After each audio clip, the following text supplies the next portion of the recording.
Hello and welcome to another Wednesday live stream. I hope you're all having an at least okay week, maybe even a good one.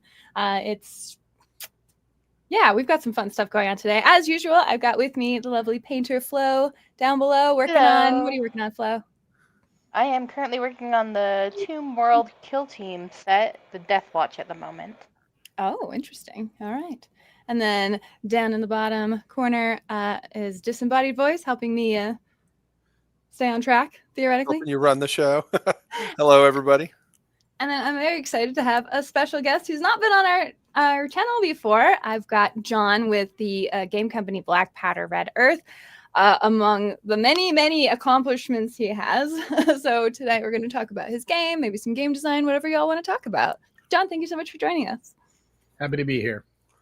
Now, we know John from the game designer panel for the last couple of years at Nova. Yeah, so I met you a couple of years ago during the game design panel, and that got me interested in like what Black Powder Red Earth was all about. Because, I mean, if you've been on my channel, you hear me like constantly waffling on about like, is game design in the right place? Like, I don't know that I love just, 100 pointing every game as, like with 40K, if you're in a tournament, there's a 100-point max in the game. The way of accumulating games feels very goofy and gamey. It doesn't feel at all like you're strategizing in war. And so John is like, let me hold my beer, like check this out. Let me show you how games are made. I can tell you. Or as he puts it, how one game is made. And he made a really good game. I know it. So he's finally starting to make the next one, but he wanted to perfect his first one before moving on. Which mass props for, by the way, because who loves rule churn? Not me. No. So now that we've talked a lot for you, John, tell me a little bit about, whatever you want to say. I mean, you said you kind of started with miniature gaming back in the 80s and then dropped off for a while. Like, what's your history with miniatures? Yeah, I first became aware of miniature wargaming in the mid to late 80s, and I lived in Jersey. There was one store in the state that sold miniature wargaming products like White Dwarf magazine, for example, back before it was just Games Workshop. Yeah. And I picked up, like many people, I picked up the one copy of Rogue Trader they had, and then I had nobody to play it with. So, I got Me too, actually. It's exactly the same. Yeah, I mean, it wasn't an uncommon story back then, right? Especially in America, because there wasn't a lot. I mean, this is at a point in time where the only way to learn about these things was to literally go to a store and find them. If you didn't have access to White Dwarf magazine, or if you didn't have access to a store that had these things, chit games were more common. But even then, like chit games, like I don't know if you guys there was a local store here called Meyer Toy Store, and Meyer sold all kinds of toys. They had Japanese toys like die-cast action figures, all the way to these like World War II style, very dense paper and chit games where you'd get like this little piece of cardboard with 40 different numbers on it that if you didn't know what they meant, the game was unplayable. And you could perfectly simulate like, the Eastern Front campaign in World War II with, specific Soviet and German units. But like the rules were impenetrable. They were like, 6-point type and like, like really dense. Wow. Oh, it's really. I mean, it's a whole subgenre. People still love games like that, but yeah, Games Workshop were making like I think they were really the first one I saw that was science fiction or I mean, they had it's funny. The first minis I bought from the Games Workshop were for their Rogue Trooper game, because I really liked 2000 AD as a comic book. I don't know if you guys are familiar with that, but that's where Judge Dredd got its start. And okay, yeah. Yeah, so the Games Workshop guys had a couple of licensed titles that they produced for 2000 AD. And if I'm not mistaken, the early Doctor Who games were actually made by Games Workshop. Like when it was Peter Davison and Tom Baker. Like I used to have them. Again, I had the modules and I had the rules, but like, it was hard enough to get a game of Dungeons and Dragons together back then. So something like Rogue Trooper, which is even more esoteric, right? How many people even knew what that was? And it was just not possible. I mean, the first one of these games I actually played was Space Hulk, because when you bought Space Hulk, you got the whole box, right? That was the whole game. You had the rules, you had all the models you needed to play. You could snap them together. You didn't have to paint them. I mean, obviously it would look better if you could paint them, but as a 14-year-old kid, I didn't have facilities for an airbrush or anything like that. And So yeah, we used to play Space Hulk every weekend in high school. That was like the game we would play. And When I was It was awesome. Space Hulk was a great game. we always looked at those testers model paints as the ones we'd get because you're supposed to paint your models with them, and it's like those are kind of the worst. You know what I mean? Enamel Like paints, the craft on paints small are way detail better, minis, but yeah. Well, I remember Revell Models, like the German company, and I remember when they came out with there was a lot of Japanese die-cast figures that they brought the plastic kits out in the West through Revell, and that's where the original BattleTech came from, right? It was originally Robotech, and then I believe his name was Masek with Harmony Gold. He Carl Masek. Yeah, he got the name Robotech, and then he brought Macross Mosquito and Southern Crossover, and Revell lost the license because they've been marketing like I'm getting super esoteric here, but like Dogrum, which was an old anime series, is an old military like sci-fi story, and never translated to English officially, but like it was like I was super passionate about it. But the models that Revell brought out were really difficult to build. The plastic wasn't good, like especially for the joints. Even things like the snips weren't good, like cutting clean edges on certain things to get joints to fit together was super difficult. And like today, coming back to it, like 10 years ago, it's amazing the tools people have now, right? Like you have all these specialized sanding tools to polish edges, right? Like I get like half my tools from Korea, which are basically like glorified makeup tools, but they're specialized for modeling, right? And like I can polish out any sprue mark on anything I'm making now. Like it's kind of amazing, really.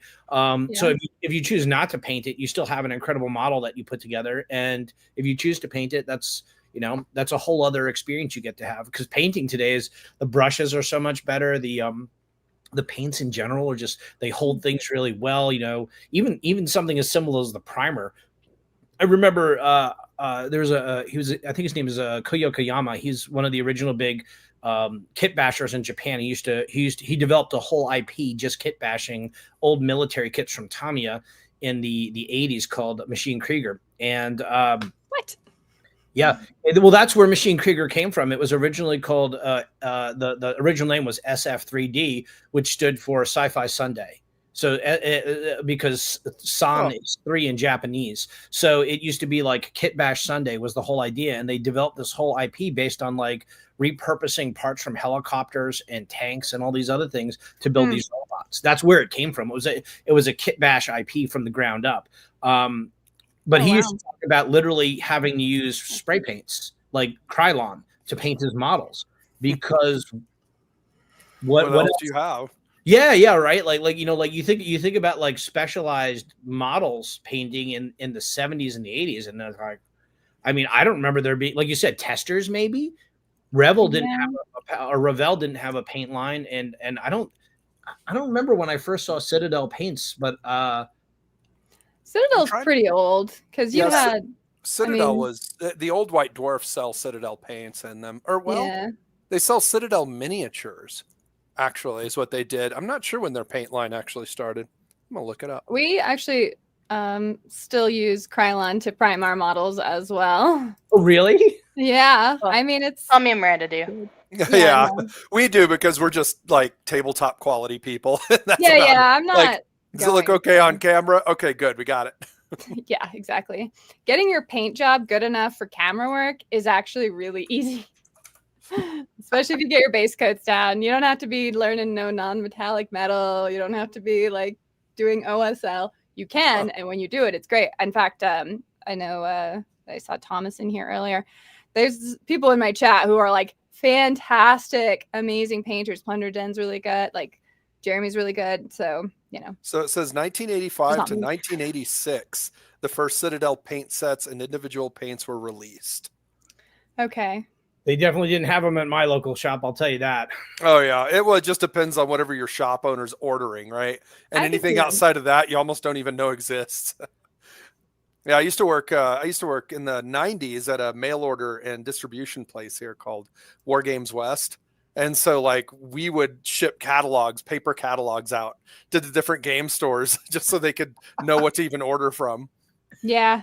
There you go. Army painter. That's another one. No, the landscape has changed even from when I started back in 2012. Like the amount of paint ranges, the the crossover from miniatures going from metal to resin to plastic, now 3D printing, like that's changed the landscape so much. And then to your point, all the sculpting tools, and we're going to do a review, or Flo's I'm going to make Flo help me do a review on Goblin Hobbies even has like this type of where they're bringing over nail art where you can replace decals, I guess, on miniatures by putting special paint on them. That's kind the of same stamps technique as almost. stamp. There you go. That's Yeah. the word. So like, Well, it's funny because whenever constantly changing. I started playing, you would see the plastic models were always the crappy ones. Like they had less detail than the pewter ones. And so you always wanted the pewter models because they always looked better, at least in remember the gaming Finecast? circle. Like that Finecast. little Yeah. bit. Oh my God. I remember Where they're I like, remember we'll that just put growing resin pain. into the same molds that we've been using the metal. And cast them using the exact same techniques too. That's it. Just spin cast them. It was an experimental time. I think a lot of these companies are trying to figure out how to sort of raise the bar on their quality without breaking the bank, because injection molding and the technology, I mean, the technology to make these incredibly detailed things has obviously been with us for a long time, but like the cost of getting the operation up and running is expensive, and then the skill to actually use the machines that's a whole other thing that you just, you don't magically get good at something, right? Like if you learn new technology, there's growing pains with that. And like, even, I mean, I think, the gentleman Gutierrez from Infinity was talking about how they've got in-house chemists that just work on their mix for their models, so they get the best possible outcome. Right. Yeah. I mean, we've always just done spun resin here. And that's because that has a perfect balance of quality and affordability to actually make the models for us. Because I mean, it's because we're not making like 100,000 models. Like we're selling like a couple hundred boxes of models. So it's a different scale. But it'll like the guy. So do you spin them or do you pressurize them? Well, I don't do anything. I hire a contractor people who know what they're doing. Yeah, well, that in itself, when we started making a game, was a challenge, because we were originally partnering with a company in England who had basically expressed interest in publishing a title in the BPRE universe, and we had been developing something. And originally, we were developing our game as a PvE experience, but the more we worked on it, the more it became clear that we weren't going to be able to simulate what people enjoyed by doing PvE. So we went ahead, we made it a PvP experience, and then they felt like that competed with another product they make, so they sort of backed out of the project at that point. And then we had to begin the whole process of like, well, now we have to find a sculptor. And then we found sculptors, and then we was like, okay, well, now that we found sculptors and we can start making these things, and there's these incredible tools to make everything, like ZBrush, for example. Now we have to find somebody who can take the ZBrush files and physically make them. And then with the constraint that we didn't want to make it, and we didn't want to make our stuff in China. We ideally wanted to make everything in America, which is what we ended up doing in the end.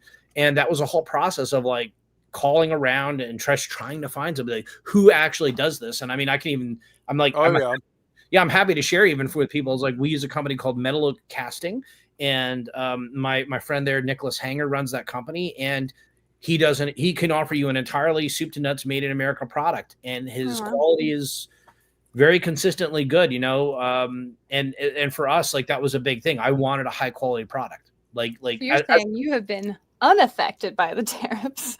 Yeah, no, the tariff. I mean, the tariffs didn't hurt us. Inflation definitely has been tough. Well, yeah. Yeah.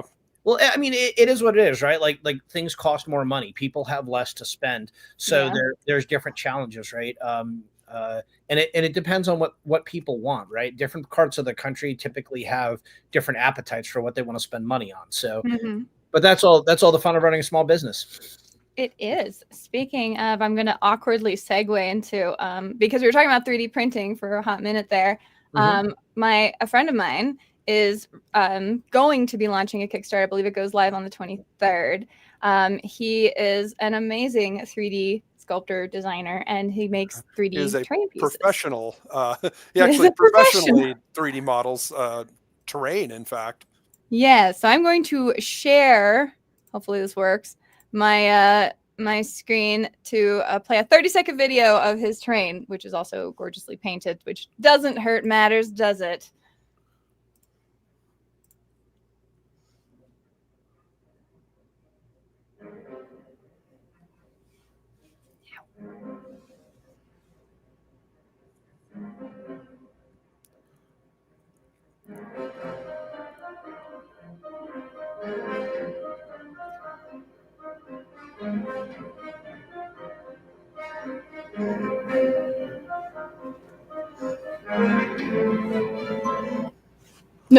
There you go. So, you can pull up the. Do you have the actual Kickstarter pulled up? Yes, I do. I could bring that up. So the Kickstarter is going to release on the 23rd of this month. I believe that's what he said. I hope I'm remembering that right. So yeah, he's a good friend of ours. We met him at our Valhalla event, and he shows up from year to year, and he is incredibly fantastic modeler. Yeah, so definitely check that out. I mean, and the thing that's nice, and just for what it's worth, the link is in the description of this video. That's a link to the Kickstarter, so you can do the notify on launch or whatever. We'll probably come back and bump it again because he's a good friend and a talented artist, and very talented. And I love just surrounding myself with cool, talented, knowledgeable people. So back to you, John. Thank you. Quite a segue. I know. See, I'm getting good at it. With Black Powder Red Earth, I mean, was that all from you, or did you have an early partner to say this? I mean, I know you were kind of talking a bit about it, but well, when we were developing Black Powder Red Earth, we were coming off the heels of another PvE game that I had been the sort of design lead on, and we brought gentleman Mike DeReo into the process. He's a local guy. He aspiring game designer, really good at developing systems, and in many ways he's like my perfect complement because I always have great ideas, and I move really fast. But I'm very gestural when I create things, if that makes sense. So I'll come up with a lot of ideas and flesh them out to a point where they're usable. But Mike is a really good refinement guy, so he can take it's the difference between something that's understandable and something that's impossible to understand, right? Or impossible not to understand. Mike was an integral part in the design of Black Powder Red Earth 28mm.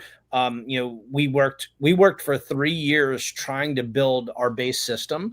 Dozens of prototypes we tried, dozens of things trying to get it right. And it wasn't till we basically sat down and we had a creative breakthrough playing it's funny, we're playing an old chit game, and we had a breakthrough because there are things that were done really well in this specific title. It's called Squad Leader, and Squad Leader is a very, very high friction game in terms of friction between the player and the rules. It's a very dense game with a lot of chits with a lot of numbers. Literally, when you're moving your forces around the board, you literally will have a pile of chits that you pick up and you physically move to a different hexagonal part of the board. And as you hop around the board, it's very difficult. So, but there were ideas of time that were expressed in that game that we both felt were done really, really elegantly, given what we were trying to express in terms of time and then combat. I think I talked about this a little bit at Nova this year, but one of the things that I think about a lot, or I understand better now maybe about game design, especially turn-based games, is we are not trying with a turn-based game. More often than not, people are creating a sequential series of events using turns, meaning that they have event 1 happens, event 2 happens, event 3 happens. Black Powder Red Earth comes at that from a very different perspective, in that it's more like there's overlapping timelines and everything is happening simultaneously. So rather than a sequential series of events, what we're trying to model is all the events happening at once. And when you think about a turn I think about it as in our game as between 12 and 15 seconds of actual time. And then everything that's happening in that 12 to 15 seconds is happening at the same time. Mm-hmm. And once we got to that point, we started a lot of the mechanics that we knew were right started to click together, right? I remember at the first game conference or the game design panel, Miranda, you had asked me the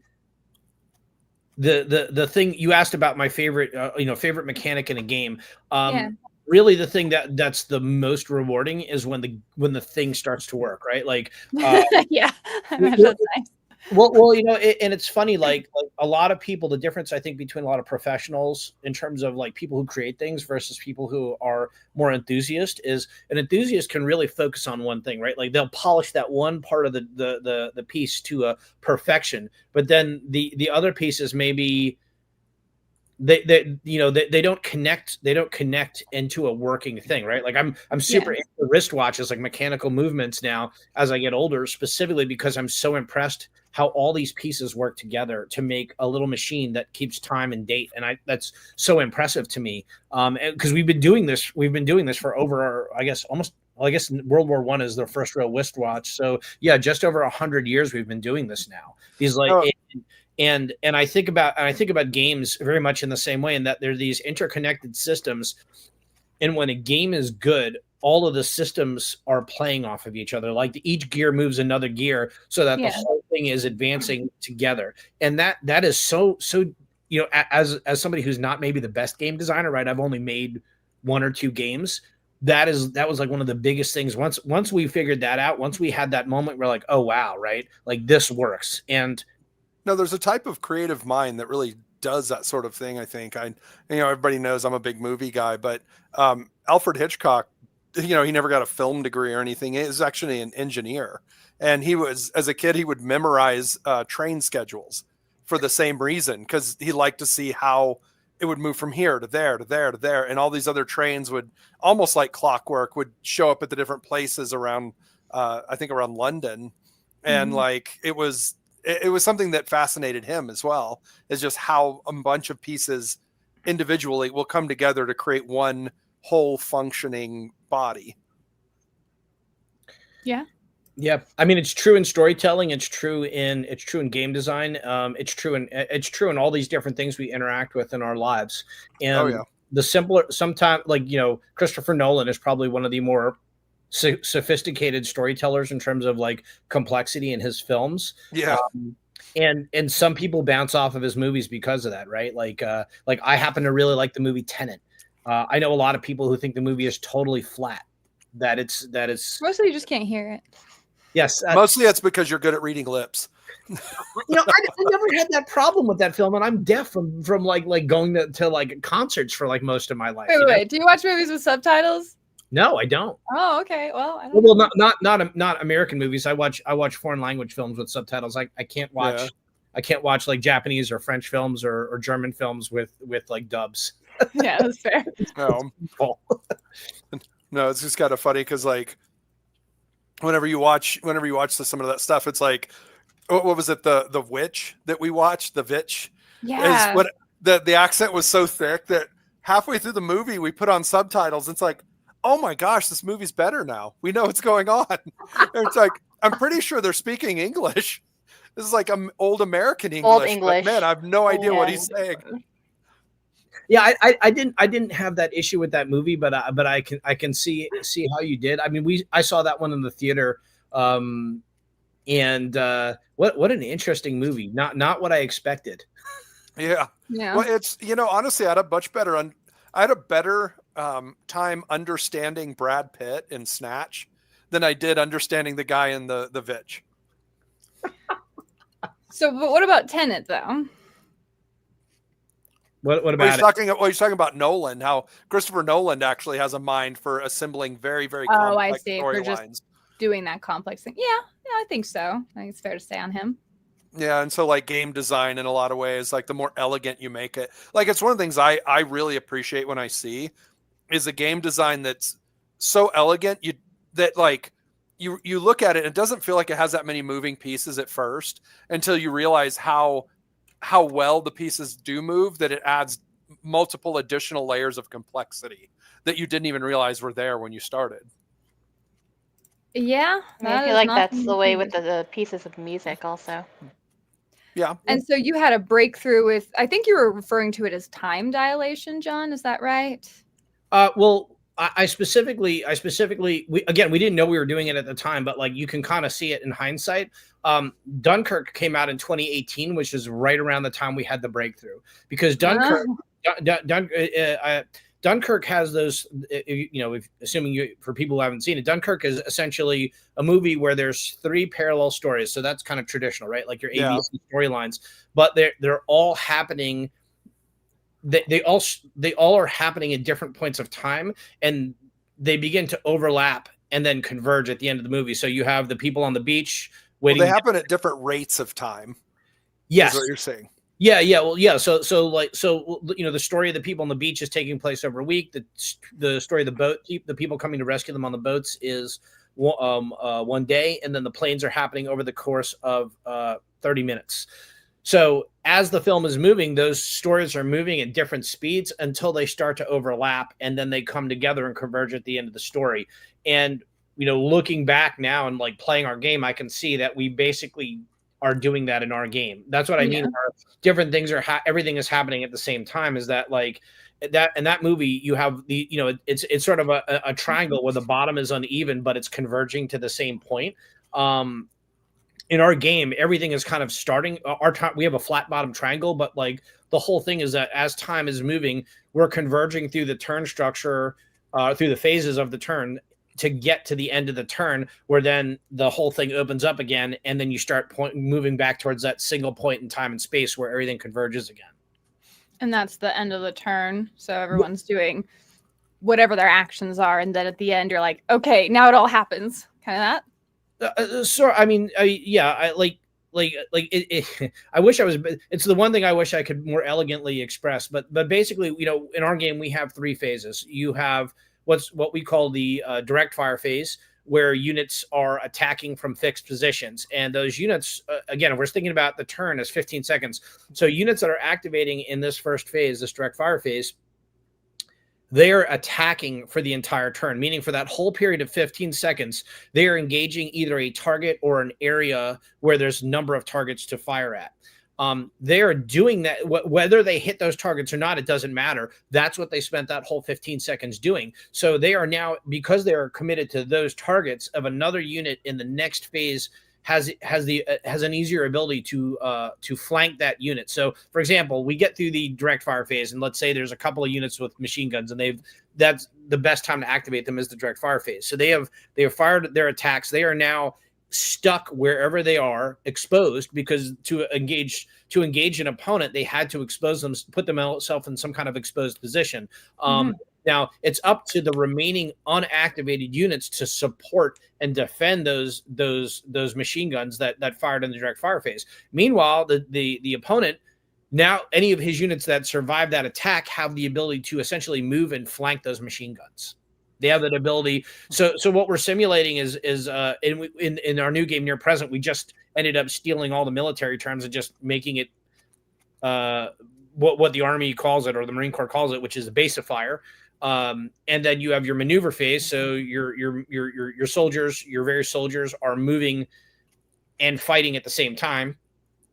And then once everybody's done moving and shooting and like jumping over cars and kicking doors and whatever, then we get to the finishing phase, where that's where time comes back together, and units that have certain conditions, i.e. like, which are typically either range limited or line of sight limited. If they can see an opponent, they can continue to fight them. And now, I was gonna say this. Now this game is based. It's a modern warfare based. Yeah, game, it is right? a military this is based style game. Actual military tactics that are commonly used, right? That's like Army jargon. Yes, yes, there is. Yeah, I mean, well, the reality is that like fighting people has not changed in well over 100 years, right? Like how armies or how groups of people fight each other. I mean, this is even down to individual law enforcement pursuing a criminal.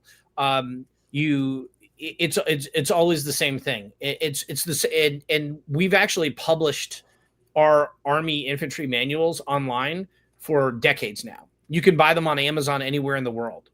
So the thing is that like fighting people has always worked the same way. There's not, I don't want to say there's not a lot to it, right? But it comes down to base of fire, like suppress an opponent so they can't respond to what you're trying to do, and then maneuver on them and kill them. Right, like it's as simple as that, or get them to surrender if you're long. So it's basically sort of the idea that since we've had very accurate long-range weapons without sufficient armor to counter it, that it's almost I wouldn't say the battlefield has stagnated, but the way we approach warfare has kind of had to always pivot around that sort of central idea, right? At least on a troop-to-troop sense. Think of it this way: 2 + 2 is always equaled 4. Yeah. Same thing for fighting human beings. it always has worked the same way. It doesn't matter if you have swords, bows, and arrows, Mm. or rocks. It's Well, the same thing. Well, Like, I've always said that all warfare is equal parts psychology and engineering. And the weapons, the everything you do with weapons, armor, everything else is always just engineering. It's how do I put that guy on the ground, right? And so either, you know, you have a club, you hit him, or you have a sword and a little bit longer sword, or you have a spear that's even longer. It's you put the guy down. Well, now we have a spear that, you know, can shoot like pretty accurately for several hundred yards. Okay, well, now that's how we put him down. It's always, you know, in the engineering phase. It's just how do you take the human and put them down. We've what is it? We've messed around with the idea of chemical warfare and even biological warfare to a degree, but it's always how do you physically dominate an opponent until you get them to surrender? And how do you motivate your own troops to keep going until they put the enemy down? And it's like warfare for mankind has always been that. Has always been those two functions, about 50-50. I think, I mean, it depending on the scale of the force you're talking about. I think like we've had mostly volunteer military forces for, at least in the United States, for, you know, both of our world wars. Even though there was a draft, most of the I think it was something like 85 or 90% of the force was volunteer. If I'm not mistaken. Yeah, Korea, they were bringing guys back on who were super not excited about going back to war. And Vietnam, though, is a surprisingly larger concentration of guys, again, who were volunteer. Like, there was a draft, absolutely, but most were volunteer. Yeah, I was actually surprised when I learned that. Somebody had mentioned in the comments here, in the 23 years in the military alone, the way we fight wars has significantly changed. We have used different technologies to accomplish the same end states, if you will. Like, I work, I mean, I spent prior to getting into game design, doing tabletop, I ended up spending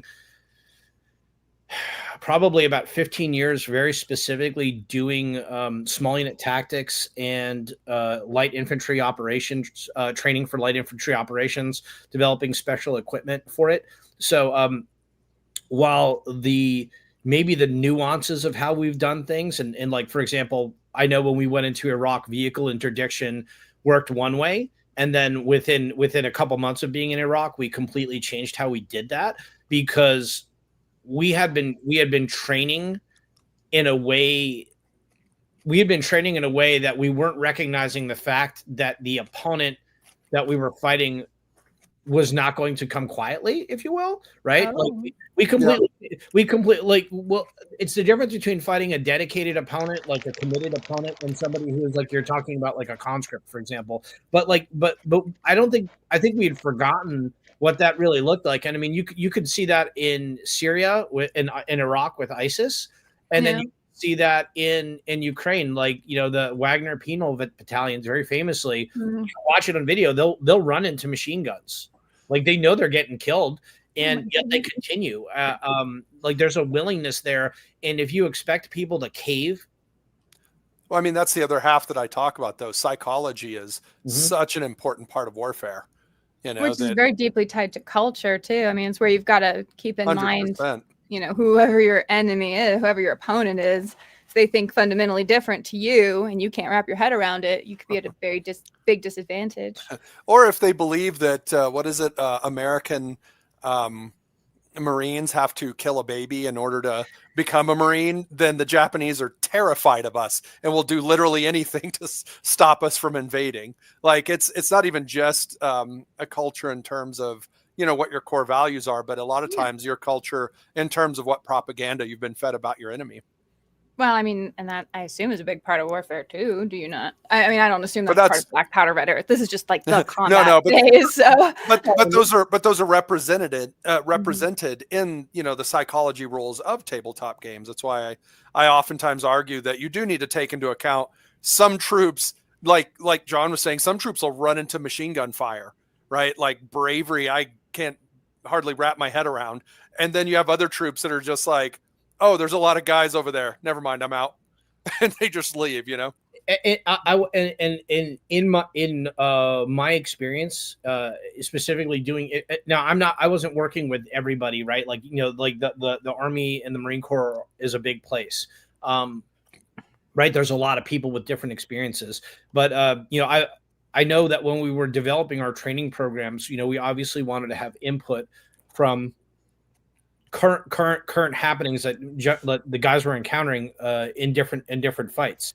So, things that we never encountered were guys dropping their guns and running. There was like that didn't happen. Yeah, I mean, General Mattis said the enemy gets a vote. Yeah, we have said for years that everyone gets a vote and everyone votes with bullets. That is a very real situation, and that actually drove some of the mechanics in our game. It's the reason that while we don't have what is traditionally called an Overwatch system in a lot of games, we have the concept of immediate actions or reaction fire. So where an opponent or an adversary shows up in your sector of fire, you're in line of sight, and you have an opportunity to have your unit commit to attack that unit. Now, again, thinking about time, like, yeah, that guy is spending the entire 12 seconds of that time now trying to engage this guy that just showed up that he wasn't expecting to have to fight. And I know, Miranda, when I did the demo for you, that's kind of an important thing, right? Because you can essentially use that technique to make units that don't shoot great try to take shots at you, anticipating that they're going to burn out their activations. Essentially, I am drawing fire, right? I am like, is it possible that the bad guy, the other guy, gets a good roll, and he like smokes me? Absolutely.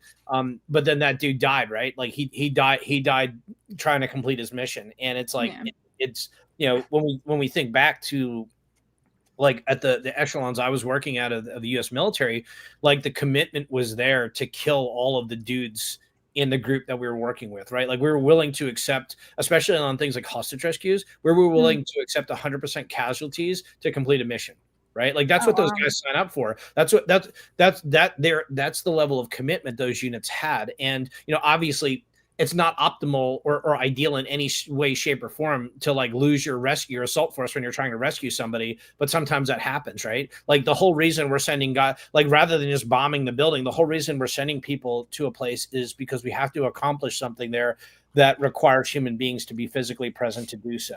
And that is, I mean, I sat in briefings where guys were being instructed and they were coming into different units, and like that's the speech they give people, right? Like you're here, you got through selection, it's not that the only easy day was yesterday. It's like okay, this is what you're actually signing up for, right? Like this is what you're willing to give up to be here. It's not just the physicality of being in top form and whatever, but like guys who are incredible soldiers, who are incredible like physical specimens, right? Really committed people with families. Like they willingly went to places. They went to places where there was a high likelihood they were going to get shot, right? And like one of the things we try to model in our game is because games have to be, from my perspective, games need to be balanced so that like both players feel like they have a real chance at success, right? And our games tend to be slightly asymmetric in that we're modeling different capabilities for different factions. But what we're really trying to do here is we have a game that, at least for BPRE, our game is balanced to the point where like experienced players typically end a game with only one or two pieces, because in a fair fight, everybody dies. Right, like because you like an actual military operation, is a totally unfair fight, right? We're looking for 3-1 overmatch at a minimum, ideally 5-1 overmatch, right? Like we're not giving anybody a chance. Like the best way to fight people is when they're right, like roll up to somebody's house with 40 dudes, hang outside, call him on his phone, and be like, "Come out, or we're going to blow up your house." Like that's the best operation you can. No, it's the difference between what like a war gamer looks for and an actual military like operator looks for.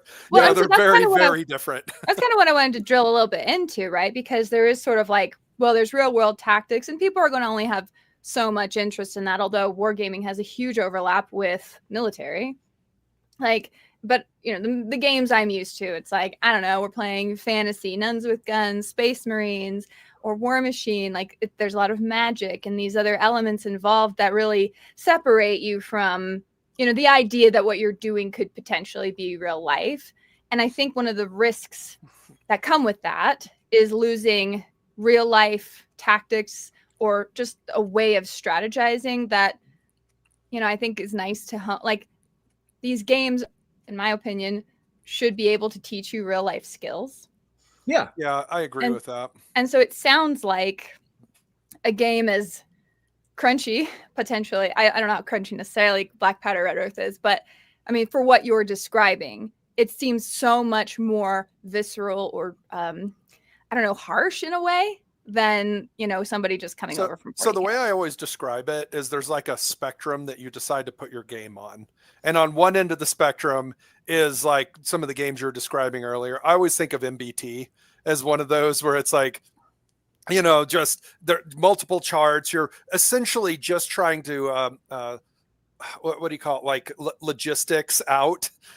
You know, what would happen if this number of soldiers went up against this vehicle or this, you know, and it's using all these, you know, real life stats that, you know, even the damage is different based on the range of like how far you're shooting and all this sort of stuff based on like what angle you're trying to fire at the vehicle and penetration and all that stuff.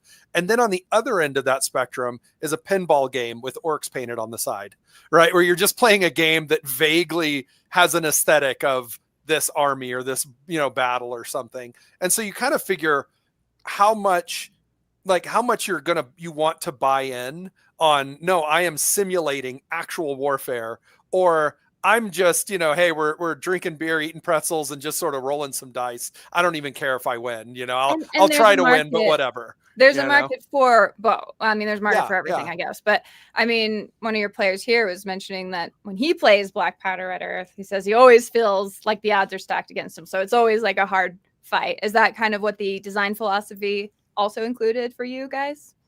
The game is always difficult. It depends on your opponent, right? If you're playing against a good opponent, the game is challenging, right? It's like chess. If you're playing against a good chess player, you will always feel challenged. Yeah. Like good games enable good players to really challenge each other. And I think that's only possible. I think that's only possible when you have a system that doesn't necessarily rely on meta to solve problems, right? Like you're not just trying to find gotcha moments and stats.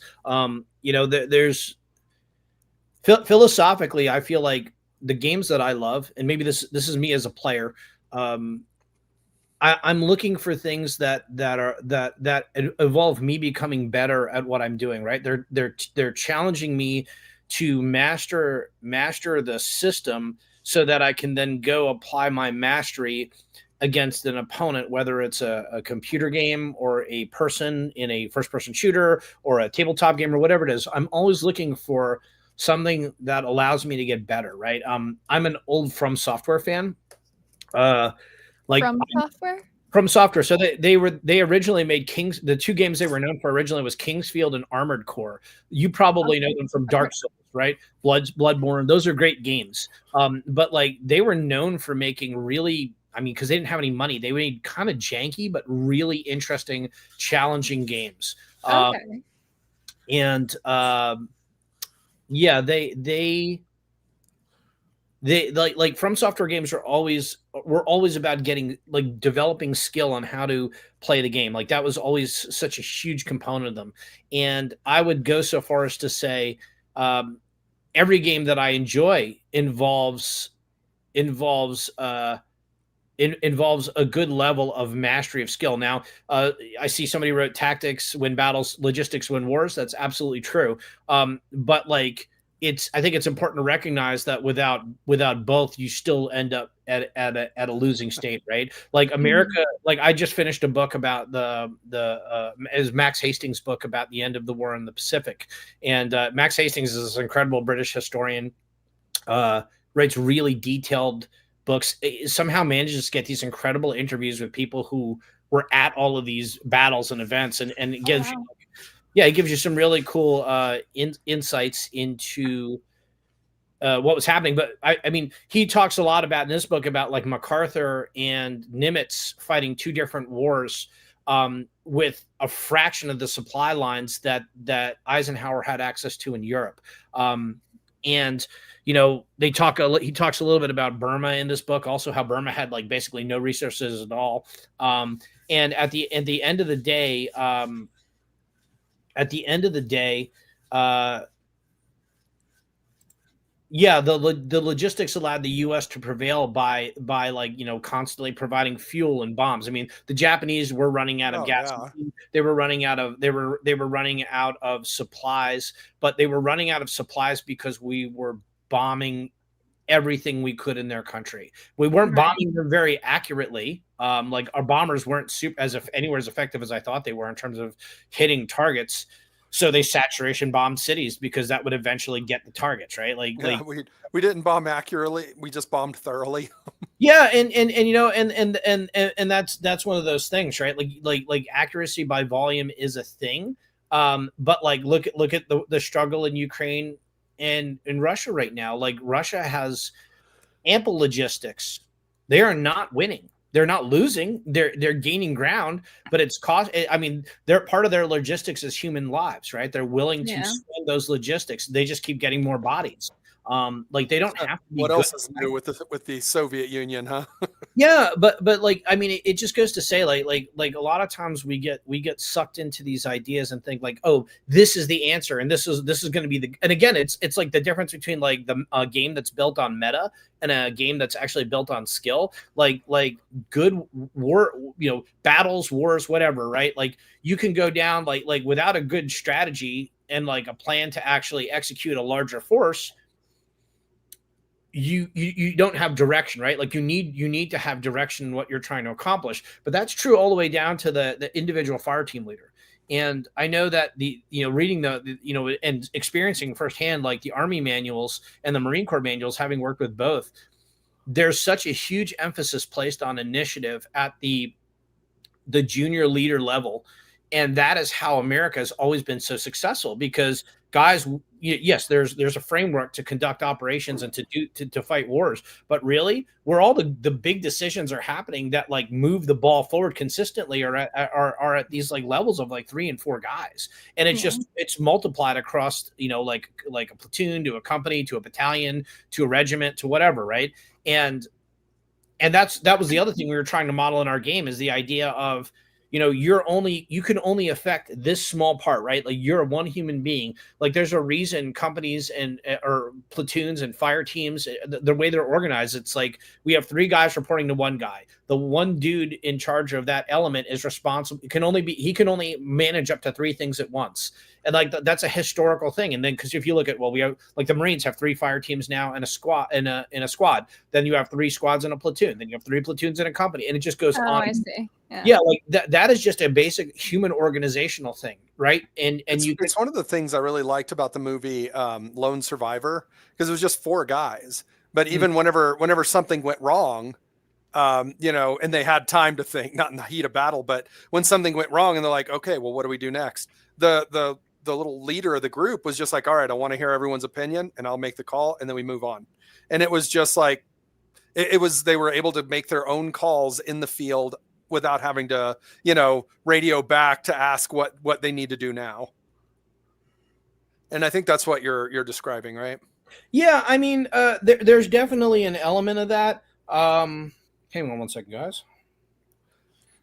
BPRE Black Powder Red Earth Wargamer. Yeah, wargaming. That's awesome. Well, Shield Alpha. That is nice to hear.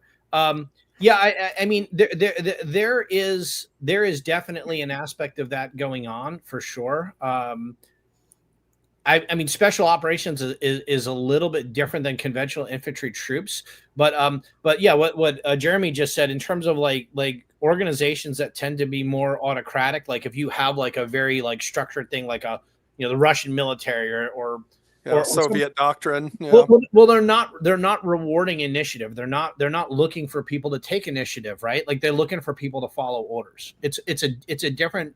Yeah, it's fundamental. Well, it's fundamentally different culture in their military than in ours.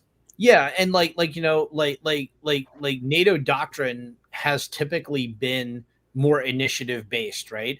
And again, you see this in our manuals, which are pretty good, and you see it when you read when you read about like people who fought Americans. The things that they found was most challenging is the ability to respond to complex situations, and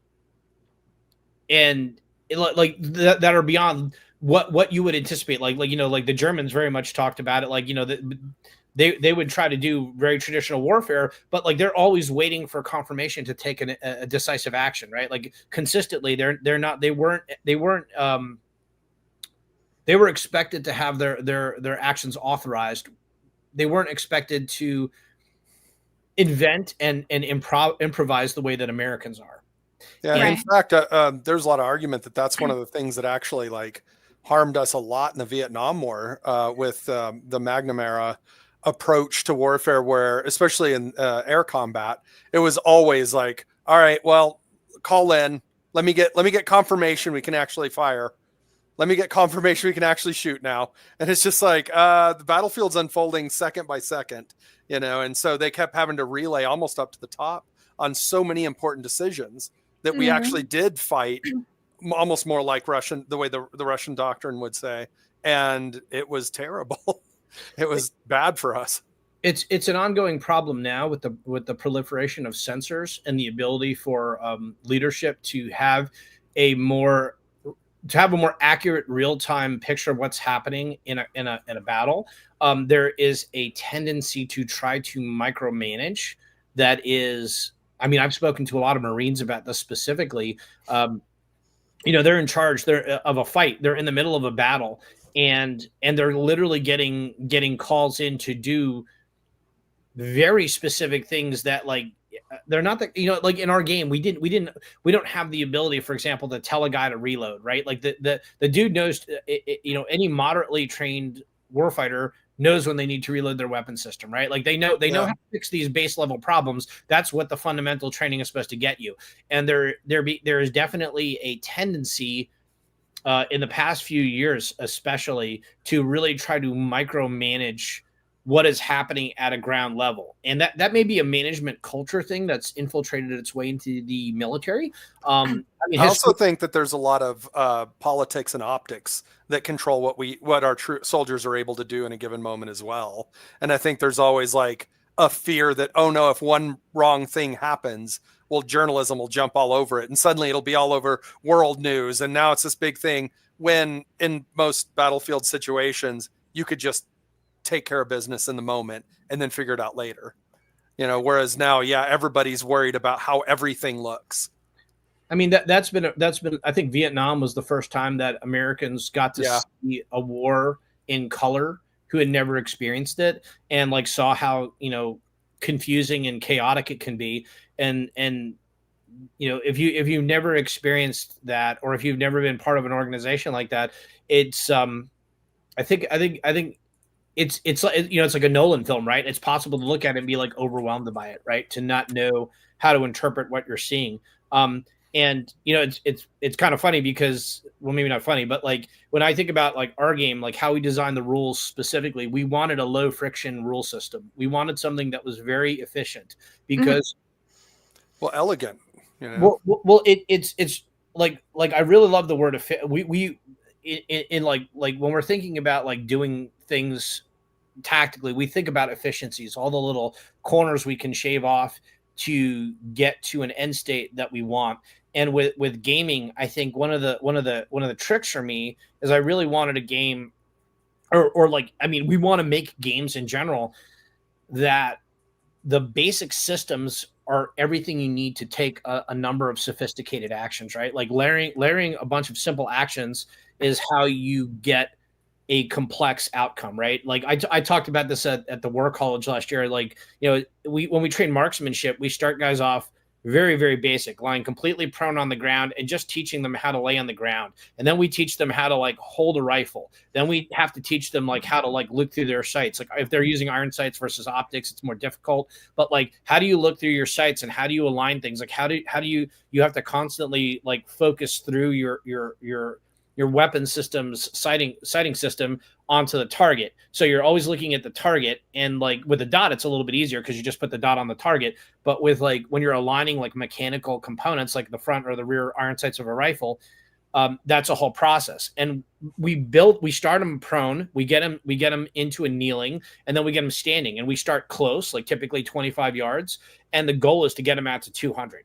That's where we want to be, because most gunfights happen within, I mean, the last time I was looking at it, most battles were happening within 200 meters. But with the advent of drones, especially like the kinetic drones that you see in Ukraine now, those battles are much closer, right? Because anything outside of 100 to 150 meters, if a drone sees something or a sensor picks up somebody, you can destroy that target with something else. You don't have to send people to do it, right? You can very accurately geolocate a position, which transmits GPS coordinates to an artillery battery or a missile or whatever, right? And then that thing puts those GPS coordinates into its firing solution, and it sends accurate fire within 30 seconds to a minute.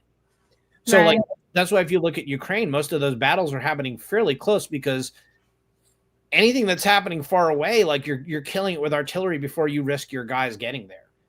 It's why you don't see a ton of like snipers in Ukraine anymore, at least not taking like shots the way that you might in the past wars, because there's so many sensors and they can detect a rifle shot, like almost any, and it one shot, maybe you can get away with it. 2 shots, almost never. A second shot, there's enough. There's a lot of hardware out there that will literally pinpoint where a shot comes from. Point. I mean, we've had systems for years that literally mount lasers on these things, and if they can actually see like a scope, like if they can like scan an area and pick up the glass of a scope, which is possible to do, they can push a laser into that can blind the shooter, and then that guy's done. Right? With Black Powder Red Earth, just to try and kind of bring it back a little bit to your game, sure. like, does it have sniper characters or models in there? No, we have a concept of what's called a designated marksman, a member of a squad that is a more accurate shooter. But for the most part, because we modeled our game more off of things like Ranger Battalion, specifically for the one faction. On that side, you really don't see snipers because they're basically fast-moving shock troops. Snipers, and most of our games take place inside of 100 meters. And it's true, I refuse to give them snipers. Well, most of our games take place within 100 meters, so it's not a place where snipers are really going to be having any kind of effect anyway, especially when it's faster to hit somebody with a drone. Okay. Yeah, like, I was kind of looking over your model range, and it was interesting. Like, these names are not specific to any, particular nation, as far as I can tell, right? By the way, blackpowderredearth.com for anybody who wants to follow along here. He has a real website and everything. A real website. Yeah, so like Crisis Troop Scorch, that's like the name of the unit. Yeah, we have 5 factions in the game. There's Crisis Troop Scorch, who are a private military contractor. They work for a company called Cold Harbor, and they basically provide, they're a border protection unit for an incumbent dictatorship in the failed state of Obari. Then you have their opponent force, which is the IRE network, which is a hyper-violent extremists, is what the government calls them, but they're basically a jihadist force that exists inside Obari. And then an enabler group called the Hongbin. There you go. They're the Hongbin mercenaries, and the Hongbin mercenaries are essentially cool. Yeah. Well, I learned this lesson from 40K, right? Like, make the bad guys look cool, because nobody wants to play ugly looking models. So, but these were actually based on what we saw Wagner looking like in Syria. This is what Wagner forces kind of looked like when they were operating in Syria, supporting the Assad regime. So it's not like a huge stretch. Like, I didn't just invent all this stuff. All this equipment is real. Like, these guys, their posture, all the weapon systems, this is all based on real stuff, right? And the models are, again, thanks to ZBrush, pretty detailed. So you have pretty high quality models. Now, it doesn't hurt that these are painted by same lens, but that goes a long way. Yeah, it definitely does. Yeah, and like again, same as a colleague and a friend. So he helped us out with the earlier models. The later models were actually painted by another member on our Discord also. But you can really see, you can see a lot of detail in these guys. Like, to sort of jump sideways, part of the reason we wanted something this real and this detailed is because there's a pet peeve. I cannot learn the wrong way to do something. Like, if I already know how to do something, and a game tries to get me to do it differently, like it tries to like invent some different way of doing something, like I can never get past that. Like I have such a difficult time playing games where the best rifle is not an M4. It sounds so stupid, but it's the kind of thing, that drives me bananas. And so when somebody who's in the business, if you will, picks up one of our models and looks at it, yeah, they know exactly what these guys do already because all the equipment is set up correctly for what that guy would actually be doing, right? Like look at this model. You can see these guys have scopes on their AKs. The AKs are fairly long. They're carrying pistols. They have night vision and gas masks and helmets and radios. Like they're a sophisticated fighting force. They have scopes on their rifles, which lets you immediately know these guys are better marksmen because they can employ something like a scoped rifle versus something with just a red dot or something with just iron sights, right? Like this is a more guy. He's got like medical equipment on him because he's important enough that if he gets shot, they're going to try to save him. Versus if you look at some of the jihadist units, they have nothing. They have no special equipment at all. They don't have night vision. They don't have body armor. They don't have like lasers or flashlights on their guns. Yeah, like if you go that top right one there, the mercenary. Yep. Like scroll down. If you look at some like yeah, those guys, just click on those guys. Okay. Yeah. So their weapons don't have advanced sighting systems. They don't have like night optics. They don't have, you see what I'm saying? Like these guys aren't worth the investment of somebody equipping them with better weapons. So when you see those, you kind of immediately understand who they are, right? Like there's storytelling in all of our models, just like, which you can also say is target recognition, right? Like if I'm scanning through a scope or looking at a drone, I'm like, hey, who are the valuable people that I want to kill first, right? Like that was in game design, I'd heard it referred to as a silhouette, a character silhouette, where you tell at a glance, oh, well, that guy, I get to go to like computer games or whatever. You're like, oh, that guy's got big armor and spiky bits and all that stuff. So he's probably a tanky character. Oh, that person's in robes. They're probably a wizard. Like, you know what I mean? And when your game doesn't play to that, then it feels off, I think, for players. Where, again, you showed the one guy, he's just got all the gear, the night vision, the medipacks, like the scoped rifles, all the stuff. And you're like, oh yeah, he costs like 1 point a model. We just throw tons of these guys at the enemy. And you're like, what, really? He looks like an elite squad. And so what you're describing is something that I think falls into good art direction in general, even though, I mean, the way you're describing it, it's like, yeah, it's also true to life, which is why I think part of it is good art design. There's different, like good design teaches you good lessons, right? Like, I mean, I've said this before. While I want people to enjoy a game, right? Like, yes, if they wear jeans, they're definitely the coolest. Famously, the main characters in our games, we had a very different look for our characters because we were doing private military contractors. All of our guys are wearing jeans and t-shirts. They're not wearing camouflage. They wear black and multicam black nylon and PPE because if they're caught on camera, they look like law enforcement. They don't look like an invading army. I was going to say, is that the same as like when you see special forces come in, they're always the guys with the big, huge beards. Mm-hmm. Yeah. I mean, like wearing shorts. Yeah. Like certainly in certain theaters of operation, that's a great way to blend into a massive force where like everybody has beards, right? And everybody's wearing like weird camo, right? Like Libya, for example, like the kind of like that pixelate camo, that pixelate desert camo is pretty generic, and like a bunch of dudes with longer hair and beards is not going to look out of place in Libya, right? So in the case of this, it really is the idea of a presentation, right? If you see a bunch of people in multicam and uniforms bristling with armor, they look like soldiers. If you see a bunch of people in black vests, they look like law enforcement. They look like peacekeepers. They don't look like an invading army. Whether they are or not is a totally different story, right? But the reality is that like there's human perception baked into every one of the things we do. Again, there's a lot of storytelling in our art direction in this game. Yeah, but again, I think all of these things mirror real life stuff, right? Like I think in the Ferrari movie, Ferrari says to his kid that good design like typically works better. Things that are designed to work typically look better than things that don't. And I think makes sense agree with that. innately.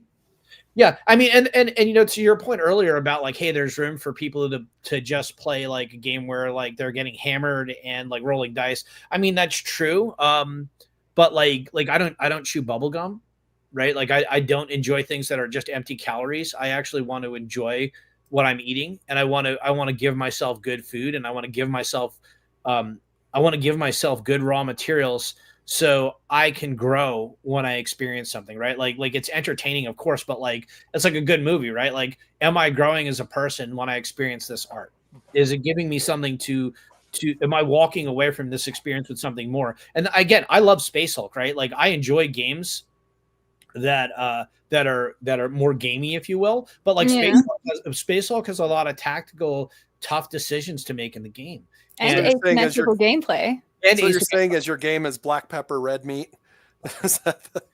I mean, no, but to your point, Miranda, like one of the biggest influences on Black Powder Red Earth was Space Hulk. Like we actually have said repeatedly, Space Hulk, if Space Hulk and Squad Leader got together, that's kind of what we were trying to make. A game box, not like a starter set, but like this is everything you need to play. Take this.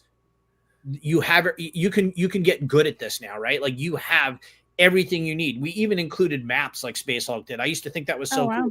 You could pick out different missions. So you don't you have the tools to make your own, obviously, but if you want to just get down and start playing, you can literally put the book down, open the box up. Once you've got your models built, you could be playing in like 15 minutes.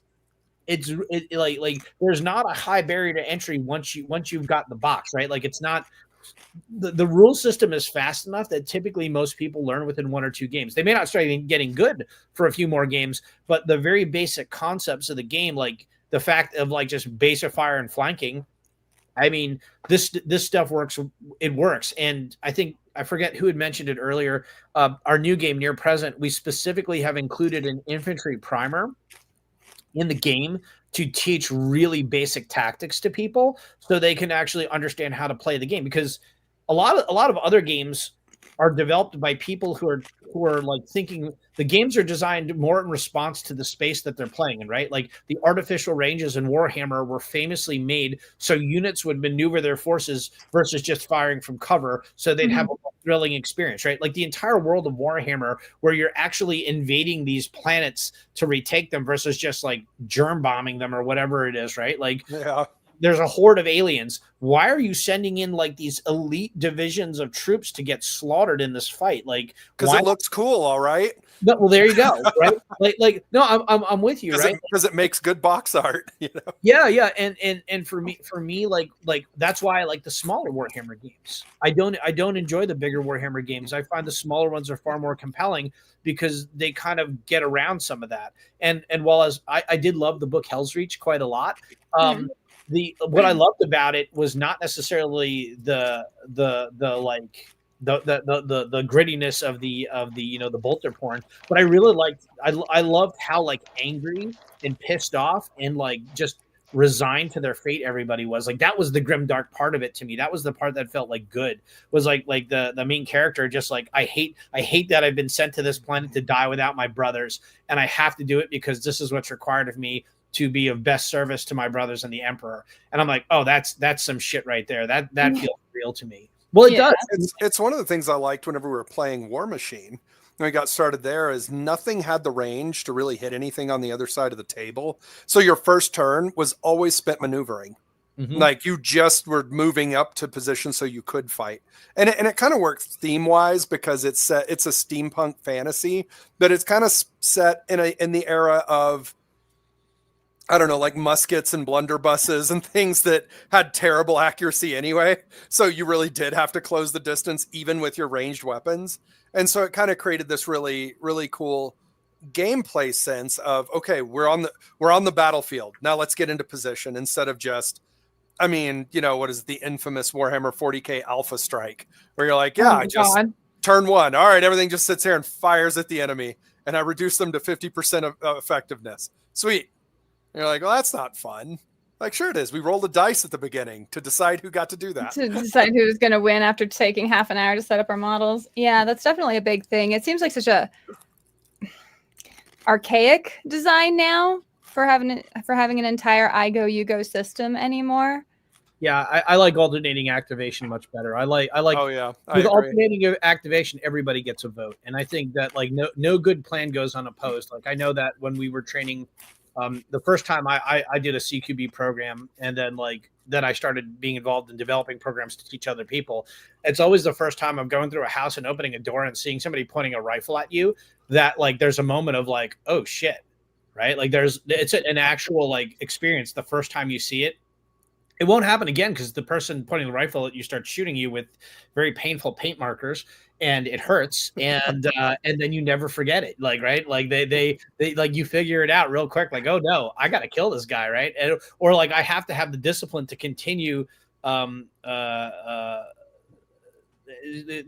you get to continue into the area that you're responsible for versus just staying and immediately dealing with that threat, like having the discipline to continue through my movement and know that my next guy is going to deal with that problem.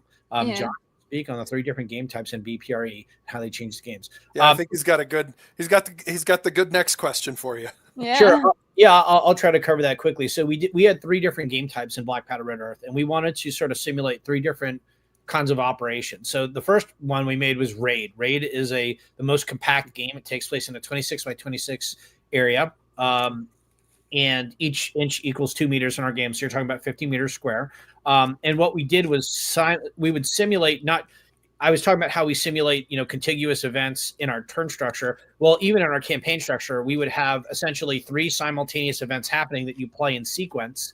And then the results of those 3 events then take you to the sort of like the actual point of the mission. What we would basically go from what we call an infill and establishing security to then the actions on the objective, and then the last 3 missions are exfil missions. And the exfil missions sort of reverse attacker and defender, where the assault force is now having to leave the area and are required to defend certain structures versus seizing them. Those were very fast and violent games. They typically had 20 to 25 minutes to play. The second game type we came up with is called phase line, and the idea of phase line was to do a linear assault. So in our raid mode, the player who's defending determines the structure that they're defending, and then the assaulting player orients on that structure, basically deploying their forces on the farthest side of the table or the farthest side of the target area as possible. So like everybody always picks like the building that's most in the corner, so the opponent has the most amount of terrain to cover to get to the actual target structure. In phase line, there's a single target structure. The defending player picks somewhere on the map, and then the opponent they set up their forces once again on the farthest side of the map. But as the game goes forward, you have the essentially progressing across space, and you hit what are called phase lines. And at phase lines, that's a real military term, but phase lines basically are specific points in space where when the assault force reaches there, secondary events happen, whether that's reinforcements, artillery, it clears the next stretch of the area, whatever it is, right? Well, in the game, we literally have that. You have the ability to, as you move across the board, you call in, you hit a phase line, support fires, you direct support fires onto the opponent area, and they get to do the same thing to you. And then you get additional forces that come in and then support your movement to the next phase line, and then finally to the objective. Those games take a little bit longer because there's a lot more complex decision matrices happening when you're calling in artillery fires. And that was the first game where we introduced a possibility to actually destroy buildings. So slight step to the right here. So with our game, all of our terrain is flat. Actually, I have a piece of it here. So when you buy from something in our game, we give you these like Necromunda style flat structures, right? One of the reasons we did that is because in our initial testing, when we built all our maps and Legos to like figure out all the spatial components of it, we really quickly realized that people are much more likely to move around structures rather than through them if they have to physically sit in there and like actuate their models through the house and do all these like fine movements, because you always knock your stuff over and it's a pain in the ass, so people just stop doing it. By giving people flat terrain to move, they move through terrain rather than around it, which was kind of a big deal. But the other thing that's really nice about it is with now that terrain, the terrain you're talking about, that sort of indicates or represents the inside of a building or something, right? Correct. So they're moving around through the interior. Correct.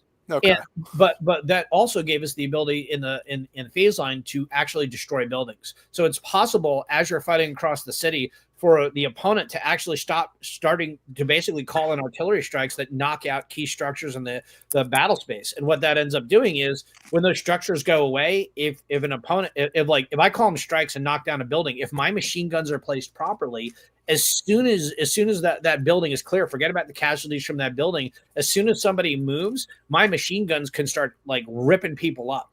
They can start because we make all of our weapons work like real weapons. Like our dice rolls are built around whether it's a submachine gun, a heavy machine gun, a rifle, or a grenade or whatever it is. We actually have different rolls for it's all a D10 system, but everything we roll differently depending on the weapon, right? And part of the reason this goes back, the reason we use D10s is what I was saying earlier about friction and rules and players. Everyone can do D10 math. Everyone, right? Like what's, if you try to figure out what's 25% of 3d6, that's not something you can instantly understand. Right. If you thank you, Paul. But if you want to know what's 25% of 2d10, you don't even have to think about it, right? It's 5.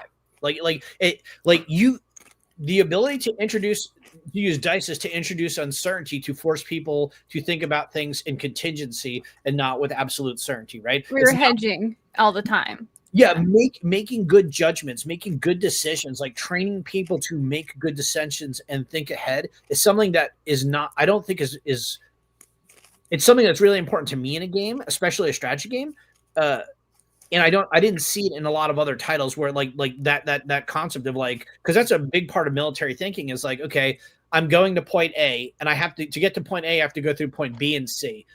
What happens if half my guys get killed at point B? What am I doing, right? Like, what is my contingency plan? Do I just keep funneling guys into a death machine, or do I redirect? But that's kind of what Miranda was talking about earlier, of the idea of playing a game and actually getting something meaningful out of it. Right. Like something you've learned from the game itself, not just obviously the hanging out with your opponent is meaningful because you're spending time with another human, but the game itself, right? But the game itself actually teaching you something that you walk away from, I don't know, a little bit smarter, a little bit wiser. I don't know, that sort of thing. So it sounds like what you're describing right now. Well, and I want to put on Andrew's point real quick. Sorry, just because we're doing sort of a comparison here, right? It's like, well, Black Powder Red Earth is designed to teach strategy that theoretically you can use in real life. Not that people are getting trained for like basic combat all the time, but it's also just sort of always kind of interesting to know the way like people who are interested in military stuff find it just interesting, or people who like the way things work are always interested in that. I feel like you're not much of a war gamer unless you're at least a little interested in war.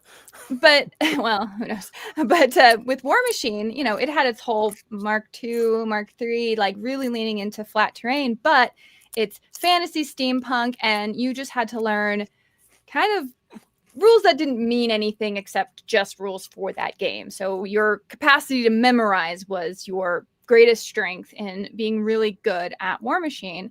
And so the tactics and everything you'd use were always so like just contained to that. And then the 2D argument was people wanted the 2D terrain because they wanted to be able to have that hyper precise movement. But it felt like it was just going in this weird direction of like, what am I even getting out of this game at this point?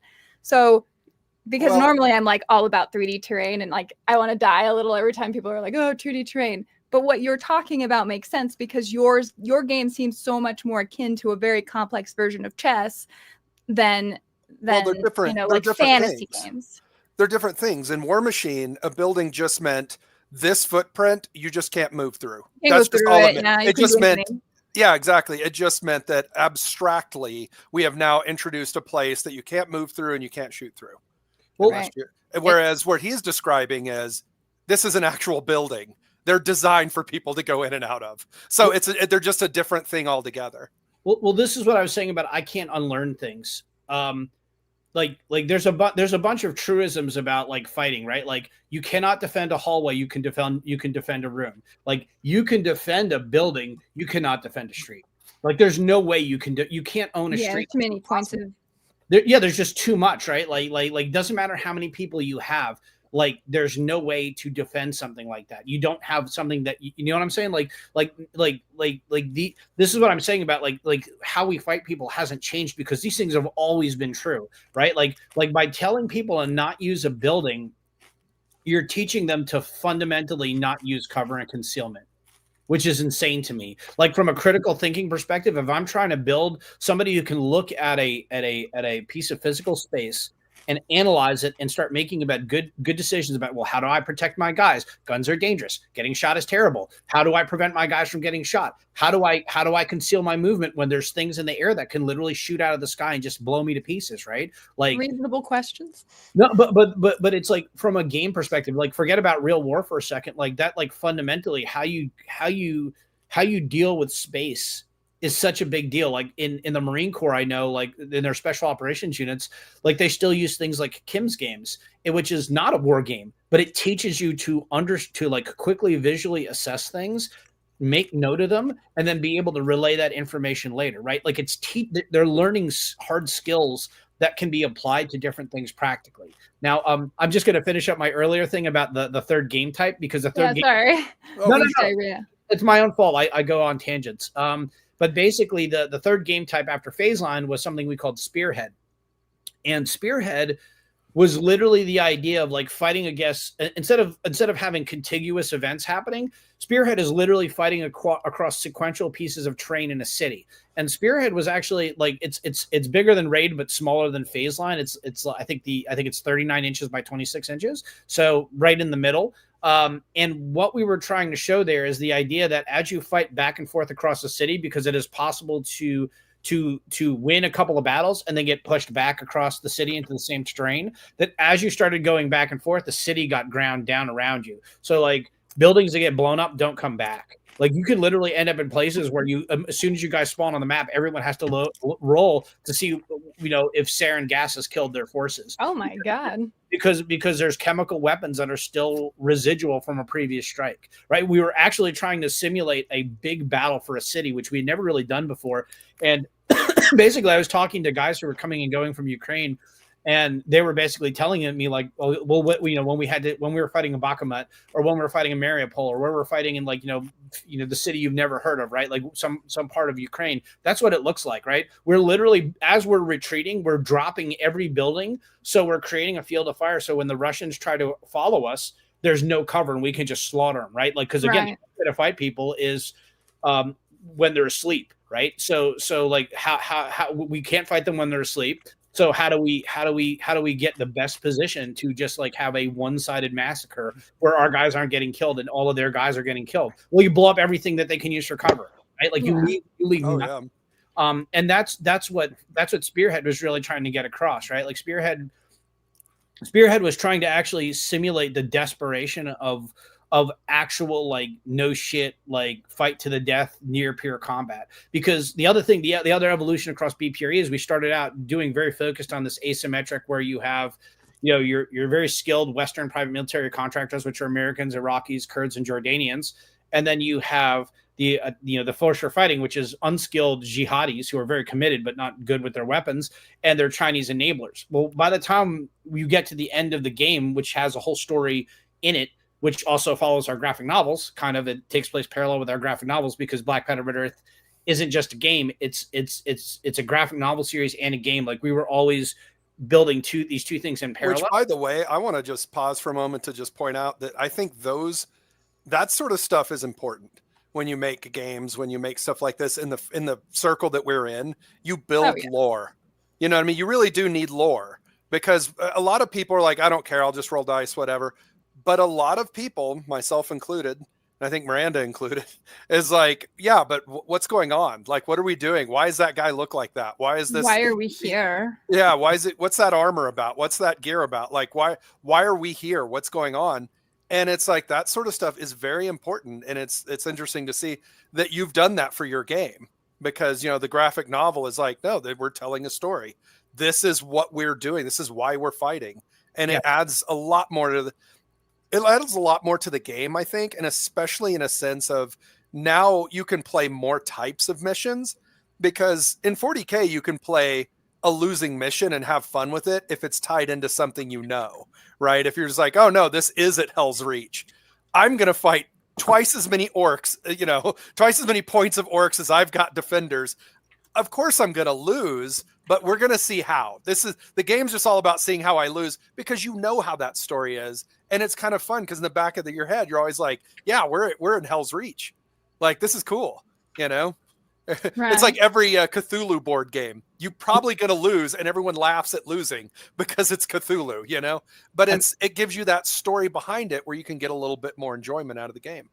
I mean, I enjoy narrative play quite a bit, and I know that when we made BPRE, we were very focused on like a very I don't want to call it a professional war game, but like, for lack of a better word, a professional war game, like something that actually, where if you knew how to fight as part of a squad or a platoon, that you could apply that knowledge to the game and be successful, or at least provide a really unique challenge, right? Like an actually unique form where you could employ this knowledge. With Near Present, we definitely have a more narrative aspect to the game. The goal is to soft release Near Present in November this year. We're hoping to come up with some of our models and basically an unfinished rule book. I mean, one of the challenges has been our artists are committed to finishing the Black Powder Red Earth graphic novels, which we wrote before we make a book. We always write the entire thing and then begin production, because then it gives us a couple of years to come up with the next thing. It always takes me 2 to 3 years to develop a new series, at least.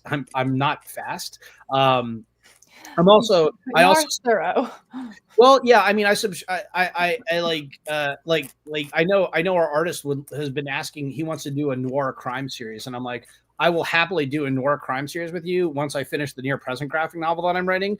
And it's going to take me a couple of years, because I can actually do my research. I want to, for me, I don't know. Like, I enjoy good storytelling. To me, is very grounded storytelling. Like, I mean, even fantasy, right? Like, Tolkien is the most famous fantasy writer, probably, right? And his book is basically a thinly veiled analogy for World War I, right? Like, I mean, he said it multiple times. Yeah, in a lot of ways. It's once you, it's another of those things. It's like when I saw, what's that DiCaprio movie that he did that I loved? Shutter Island is one of my favorites. Yeah, and a lot of people don't immediately get that movie is actually about the GWOT, the War on Terror. It's not about a guy on an island, and once you get that, the movie takes a completely different tenor, and I love that movie. It's one of my favorite films. I saw it like 7 times in the theater. It's a fantastic movie. Yeah, I don't know how Scorsese or DiCaprio, who are both incredibly talented guys, I don't know how they ever top it. Like, I've seen them do other great stuff, and it's like, okay, it's still not Shutter Island. Like, Shutter Island is like this kind of Shutter Island is Nolan, isn't it? Christopher Nolan. Yeah, it's Christopher Nolan. I thought it is. No, Shutter Island is not Nolan. It is Scorsese. Oh, I would not have guessed that. Yeah, I mean, I'm like, it's a movie that like affected me in ways that very few films do. But that's what I was talking about earlier. Is I don't like bubblegum necessarily, right? Like I like things that I can savor and really enjoy, and like have meaning for me beyond the moment. Yeah. I mean, like I don't get me wrong. Like I do enjoy like some pulp stuff, but like that's not personally. Not the thing to have all the time. And it's kind of a weird state that I wonder if gaming's in right now. I mean, movies have been in it for a long time, where most movies are kind of boring and forgettable, no matter how much of a budget is behind them, because there's not really a lot to the writing. And there's a lot of great war games out there, but the rules churn, I feel, is leaning toward making more empty calorie games. And well, it's the way, I mean, if you look at Netflix, right? Like most Netflix series are they're just a feature film that's stretched out over like 8 to 10 episodes with lots of filler, and it's just because it's content. And I feel like a lot of war games do look at their game after a while as just, we need to just keep creating content. right? You know, you have to reset the knowledge base, so everybody has to buy a whole new set of books. Like you just have to keep churning, and it doesn't make for the best games. Just like, you know, Netflix doesn't make for the best TV shows or series or whatever, right? Like it's just, I understand they're trying to make money, they're trying to kind of keep it going, but if you're looking for something that's just like the most solid game experience, you kind of get to a point where you're like, yeah, we've perfected that. Got it. You know, we've got this thing. You know, we got it figured out. Why would we change it in future iterations other than just for the sake of change? Well, I mean, there's a couple different things happening here. One of the things that's happening is the more money it costs to make something, the lower the risk people are willing to accept who are funding it, right? Because so something that's more formulaic, like, you know, the hero's journey. You know, once you understand the hero's journey, you can see how it's really a template that's laid onto so many films, right? Like so much stuff, especially Western films, tend to it's really very Western idea, actually. Well, well, not really. It's, if you read Joseph Campbell, I mean, the whole point of it is like the hero of 1,000 faces. It's that every culture has the hero's journey in their storytelling. Like that was the fundamental idea behind it. And the reason is because it describes a very true element of all human existence, right? It's part of the human condition. You know, it's the, hey, you know, if you're somebody and you really want, you know, and you get to a point where you want to grow as a person, you need to overcome something. This is kind of how a human overcomes something. You're changed at the end of it. You know what I mean? It takes certain steps to get there. And it's like, well, not everyone's story is exactly the same.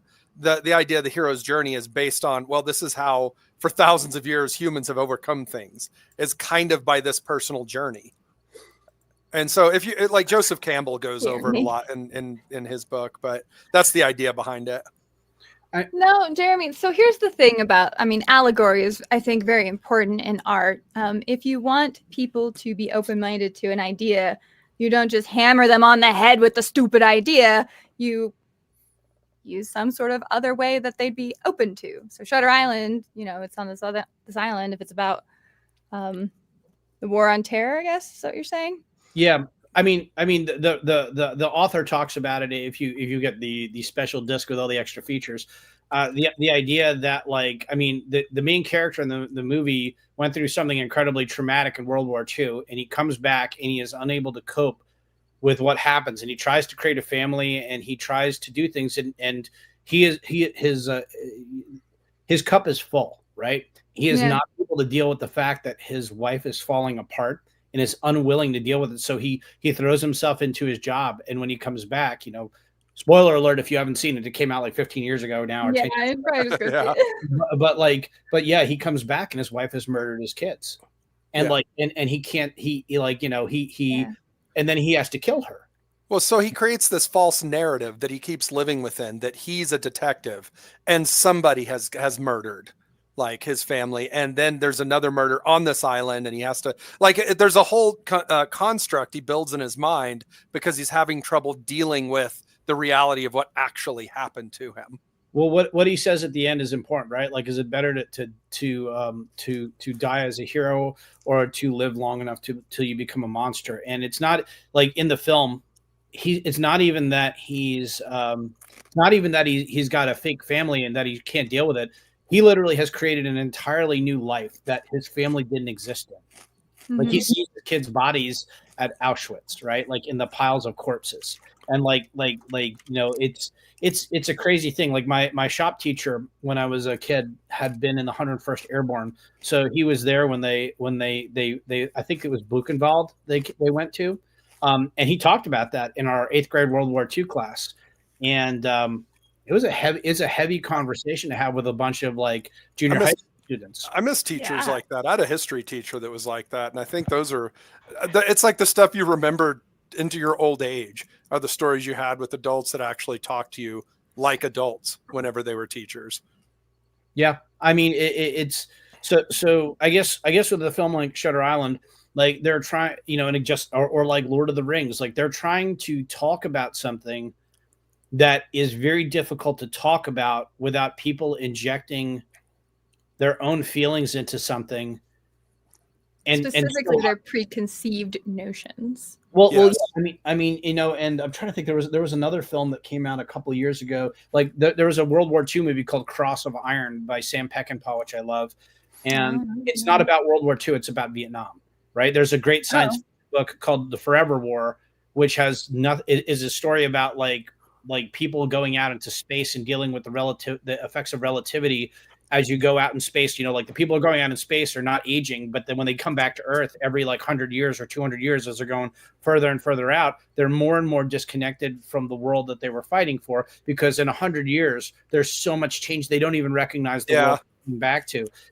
But that's also a book about Vietnam, because Joe Haldeman, the author, wrote a book called 1968 about his experiences in Vietnam, and no one would publish it because nobody wanted to publish a book about Vietnam when he wrote it. Well, you can even pull it back around, because Tolkien, whenever the whole scouring of the Shire was literally about the hobbits coming back, and they had changed so fundamentally by the journey that when they came back, even though home is what they were fighting for, home wasn't what they left. It was just different. And so when they came back, he made it literally different, right?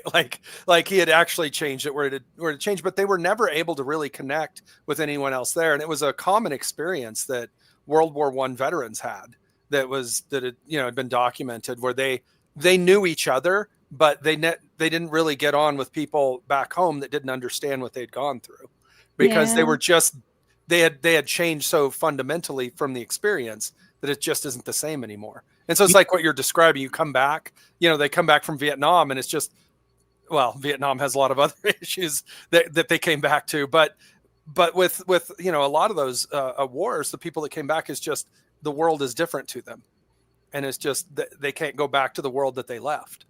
I mean, you see that today with people who were alive when 9/11 happened, and when people who weren't born yet or were so young that they didn't understand what was happening. Yeah. Like it has a different meaning for different people, right? And like, it blew my mind. My nephew is a Marine, and he was actually explaining to us that there's classes right now, or a class that you do that goes through and explains to you what 9/11 was, because a lot of the soldiers entering into the Marine Corps now weren't born or just too young to even know it existed.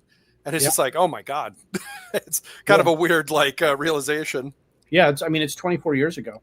Yeah, right. Yeah. Like, I mean, it's a long time. I mean, one of my first memories as a kid was New York Times Magazine after Desert One happened, and I was interested in the cover of the magazine because it had a picture of our helicopters on it. But I didn't understand at that point, because I was like 6.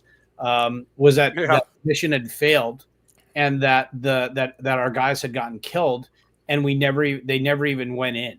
Like, I didn't understand that. It took me years to understand what was happening in the Middle East, and even then, the Middle East is complex, right? Like, it's just like America, just like every place. There's so much complexity in human relationships in these different places that go back generations. Whenever I hear anybody try to simplify an idea, I always think that this person is an idiot, because by its very nature, you think about America, we're a 200-year-old country, and you think about how or more than 200, you get where I'm going, 250. Yeah. But the point is that even with that short time, we have such complexity and so many different competing ideologies and belief systems in this country. Think about places that have been around for thousands of years, right? Think about the orders of complexity and history that intertwine and then come apart and reconnect through these generations, right? These are not things that can be solved with a bumper sticker. These are not there's real complexity, and to sort of tie this all into gaming, rather than make it I'm not trying to tell people how to think or do anything, but we don't provide, people consume content. They don't consume things that challenge them, and people can't grow unless they're challenged. And even something as simple as never call Marine a soldier. That is true.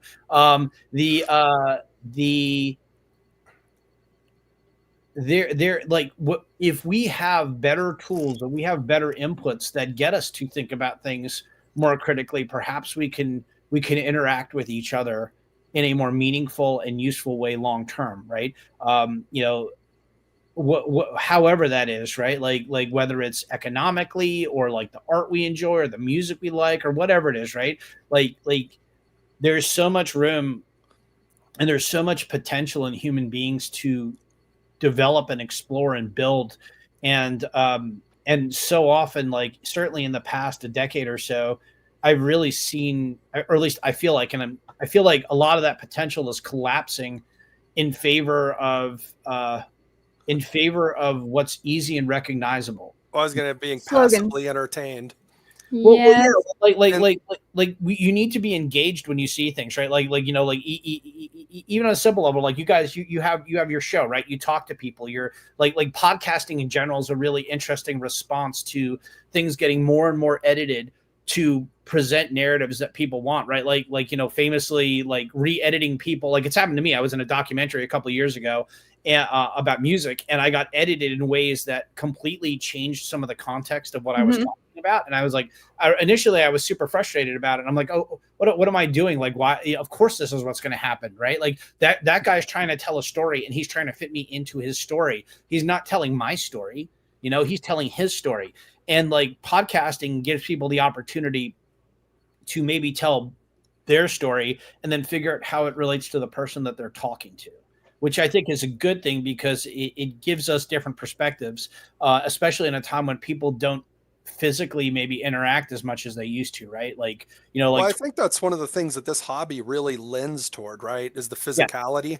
And Yeah. so you're picking up, I mean, models, you're building, you know, especially Scratch, you know, what is it, kit bashing, and you go into painting, you go into even the game itself where you're just trying to, how do I assemble this army? How do I assemble this force so it does what I want it to? How do I overcome these obstacles? There's so much intuitive problem solving that isn't laid out in front of you. It's something that you have to kind of put together yourself. That even allows you, I mean, again, you know, you sit across the table from another person that has their own objectives of what they want to do in the game. And I don't mean like what objective points they're trying to score. I mean, what is it they want out of this game as a person? And they're across the table from you and they're going to be different. And so even when you sit across, the idea of having a game with a shared set of rules is that it allows you to engage with another person, even though what you want out of the game can be two different things. And so it kind of is such a, since it's such a human experience, the possibilities of what you get out of it are kind of endless. And so it allows, it's kind of, again, I'm trying to figure out how exactly to express it, but it's like, yeah, it gives you a lot of brand new problems that a scripted interaction won't give you, that you have to constantly keep coming up with, not to mention the person, how to just communicate and get along with the person on the other side of the table from you, you know? And so it's like things like that kind of bring people together, but they bring them together over something that is actively engaging instead of just passively engaging, if that makes sense. Yeah. Oh, it was one of my favorite. Go ahead. No. Go ahead, Miranda. I was going to say one of my favorite things from the game design panel, I think Thomas brought it up actually for the creator of Trench Crusade, but he had talked about how having conflict-based games are actually really important because it teaches you how to deal with conflict in a way. You learn losing. I mean, it's not that different from probably being in sports if you are, you know, sports inclined, but for something like a tabletop game where there is a winner and there's a loser and there's strategy, like it scratches a certain itch for somebody wanting to prove themselves. And it also helps again with managing conflict. I think people hiding behind keyboards and just, you know, saying mean things or whatever, as opposed to, you know, hashing it out on a freaking board game while talking to each other teaches you a myriad teaches rolling you dice in anger. Yeah, you could roll dice in anger. I guess you could throw your tape measure. I've like experienced all of these things, but at the end of the day, like it's still, I think there's forced growth there to be a like more well-rounded, better adjusted person, if that makes sense. Yeah, I mean, and you don't even have to think about tabletop games, right? Like we're talking about gaming, you know, gaming in general as a as a holistic interaction, like between families, right? Like you think about Yeah. the guy who developed Settlers of Catan. It's my understanding he actually built that to play with his family specifically, right? He was trying to find something that wasn't Monopoly to play because, you know, Monopoly my family liked to play Monopoly because, you know, we enjoyed the cutthroat aspect of it, but like we also enjoyed the making and breaking of treaties and relationships over the course of a Monopoly game. Meta game going on in there. Well, there's a lot of human dynamics and interactions there in terms of like my brother-in-law, the first time he played Monopoly with my family, got up from the table crying. It was like he couldn't believe like what it was like playing with us. And we're like, man, it's a vicious table. Yeah, but he was like deeply hurt that my sister was like basically, you know, hit him with like 4 hotels on the boardwalk. And he was like, oh God, I can't believe you did that. I mean, you're married to you. And she's like, yeah, not in the game, we're not, you know, like but it like there's something to be learned about like losing and like being a good loser and not giving up and like that being the end of your life, right? To pick yourself up. Like when Pokemon, the TV series first came out and my kid was growing up, I wanted to make sure she actually saw that series because I thought Pokemon had this incredible lesson in the first series where the main character goes through this whole journey and he collects his Pokemon and he does all the battles and he meets all these different people and, you know, but the heart of it, he gets to the end of the story and he gets to the big battle, the big Pokemon League battle, and he loses. And he loses to a kid that he just met who he became friends with. And like instead of like being angry or spiteful or like I can't believe I got screwed or whatever, he was very gracious about it and was like, I need to do better. Right. Like, and I think that's a good thing because like we fail constantly in life. Right. Like, well, and the sportsmanship of being proud of his friend for having won. Yeah, I mean, it's like we don't have we can celebrate other people's successes and we can celebrate why people do like I am not diminished by somebody else making a game that is different or better than mine, right? I am not diminished by somebody liking music that I don't enjoy, right? Like when I was younger, maybe a little bit more of an opinionated young man, as you might say. I had stronger feelings about like people who like say Metallica, right? Like versus Slayer. Like that was I was really into like extreme thrash metal, and like I've hated Metallica ever since I heard Slayer. Like I've always thought they were lame, and like everything about what they did made me angry for years. And I'm like, you know, at a certain point, I was like, why do I even care? Like, why did this matter to me so much? Like, was it like I don't know, you know, like it's just the dumb things you get upset about when you're young. And all of the energy I wasted. When you think you have so many things figured out. Yeah. I mean, like you know, and it's like GW, like, you know, in this community, when I came back to it, like I was really surprised at how much negativity existed about Games Workshop. I'm like, they're literally without Games Workshop, none of these stores can exist, right? This is what keeps most people's lights on is Games Workshop. And yeah. And Magic. You know, well, yeah. Magic. And you know, both are like there's I have enjoyed certain Games Workshop games, and I'm not a Magic player. I've played the game a couple times. I can see why people like it. It's not my thing.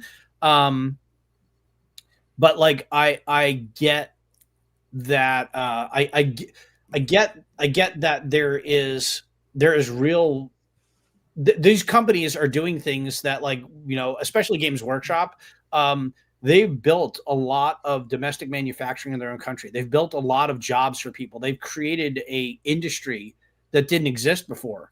And, you know, they deserve a lot of credit for that, right? Like in my opinion, they deserve a tremendous amount of credit for that. Like, I may not enjoy their games, but I may enjoy things about them, right? Like, I don't have There's also something I was kind of saying the other day, though, when we were talking, is that an awful lot of credit goes to the people who used to work at Games Workshop.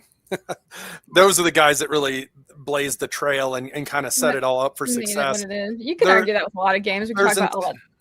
You can argue that with a lot of. You can talk about that with a lot of industries. That you know, there's a lot of people that are running an industry into the ground, but the industry or that are running a company into the ground, but that the company at its beginning was actually this really cool, really amazing, like little force of light, you know, and in the beginning that was really cool. And that over time it got big enough that more and more people piled on, that maybe didn't have the talent or even the wisdom of the people who started it. And so, yeah, I Or mean, even Games maybe Workshop, the I same agree. intentions. Yeah. Yeah. Well, I mean, there's the infamous point in time in Games Workshop where they're like, we're a model company. And implied in parentheses, we don't care about rules. You know what I mean? Rules are just there so you'll buy our models. Whereas, that's when War Machine was getting real big. But then they turned around and created a different culture where they're like, oh, well, actually, we need to engage in social media. We need to engage with the people who play tournaments. Turns out there's a lot of people that's what they play our game for.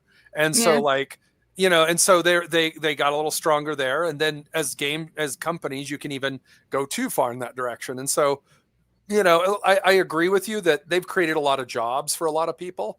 They've created, a lot of, I don't want to say places to play because in their stores you're not allowed to play other games, or even Games Workshop games more than once.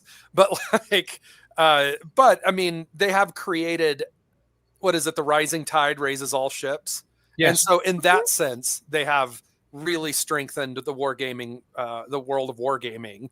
But in other ways, so like you're saying, it's just very complicated when you look at a company like that. And so, no one bumper sticker is going to describe what Games Workshop's influence in the gaming community is.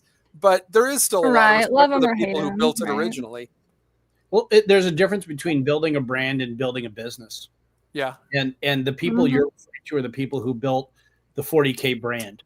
And then the people that have made it sustainable are the people who built the business, because they're different people. And they're different, and they're hard skills, right? We talked about this a little bit earlier. One of the Black Powder Red Earth is done. We have the luxury. We're a 3-person company of saying, okay, we have finished this game. We're really happy with how it plays. And unless somebody breaks it, we don't see a reason to interject more factions and more rules, because to what end? We're going to just keep trying to harvest money out of the people that are already our customers. Well, maybe, but that's one way you could try to do it. But that can get you into a really tough place, right? Like, you start growing, and then suddenly you need to have those releases hitting every 30 to 60 days, or you start running out of money, because it costs money to have staff to make things, right? So we're making this whole new game near present, and what I've told some people who are our current players is think about the difference between Doom and Quake. The underlying mechanics, a lot of them are the same. The sort of operational layer of the game, where the shooting and moving and honestly, a lot of the turn structures and the phasing has been retained. We've made incremental improvements and additions based on the time and the setting that the new title takes place in. But for the most part, it's actually going to be really familiar to people who've already played it. Because I know that's why first-person shooters were popular in the first place. Is you can sit down and know how to move and shoot typically within 5 seconds of playing a game. So it's right. It drops your learning curve off, so you can actually get to the meat of what's different really quickly. Versus with strategy games, it's why strategy games I think are less. I think strategy games are less accessible in general to people, because there's a much higher learning curve to get into them. And you see that in video games too, right? Like StarCraft 2 being the exception, right? But there are tons of really good real-time and turn-based strategy games that just never really get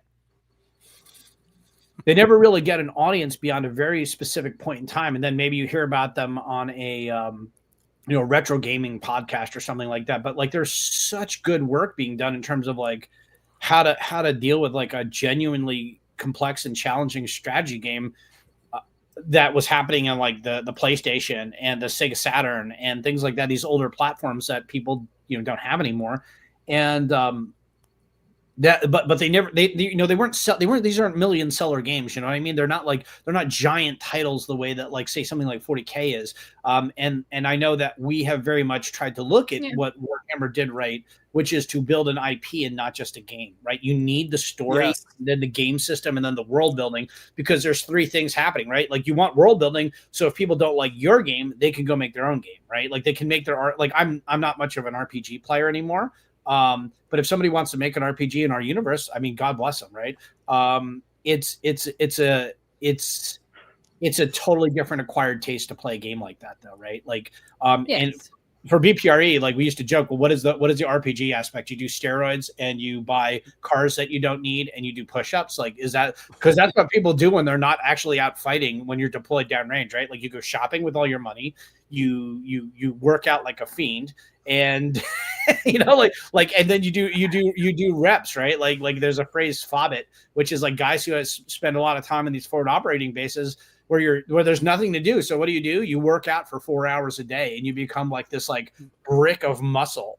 And like you're really, really good at war fighting, and then you have money that you have no place else to spend it. So if you have internet, like I had a friend who was doing a lot of trips at one point. He was contracting and he was buying a new Porsche every 6 months to a year. And I was like, what are you doing with them? You have like 8 of them. You've never driven any of them. And he's like, yeah, man, I don't know what else to do with my money. I had another guy who got into watches. He has incredible watch collection. Just why not? Yeah, well, I'll tell you what, we've kind of gotten to a point. We're about half an hour over.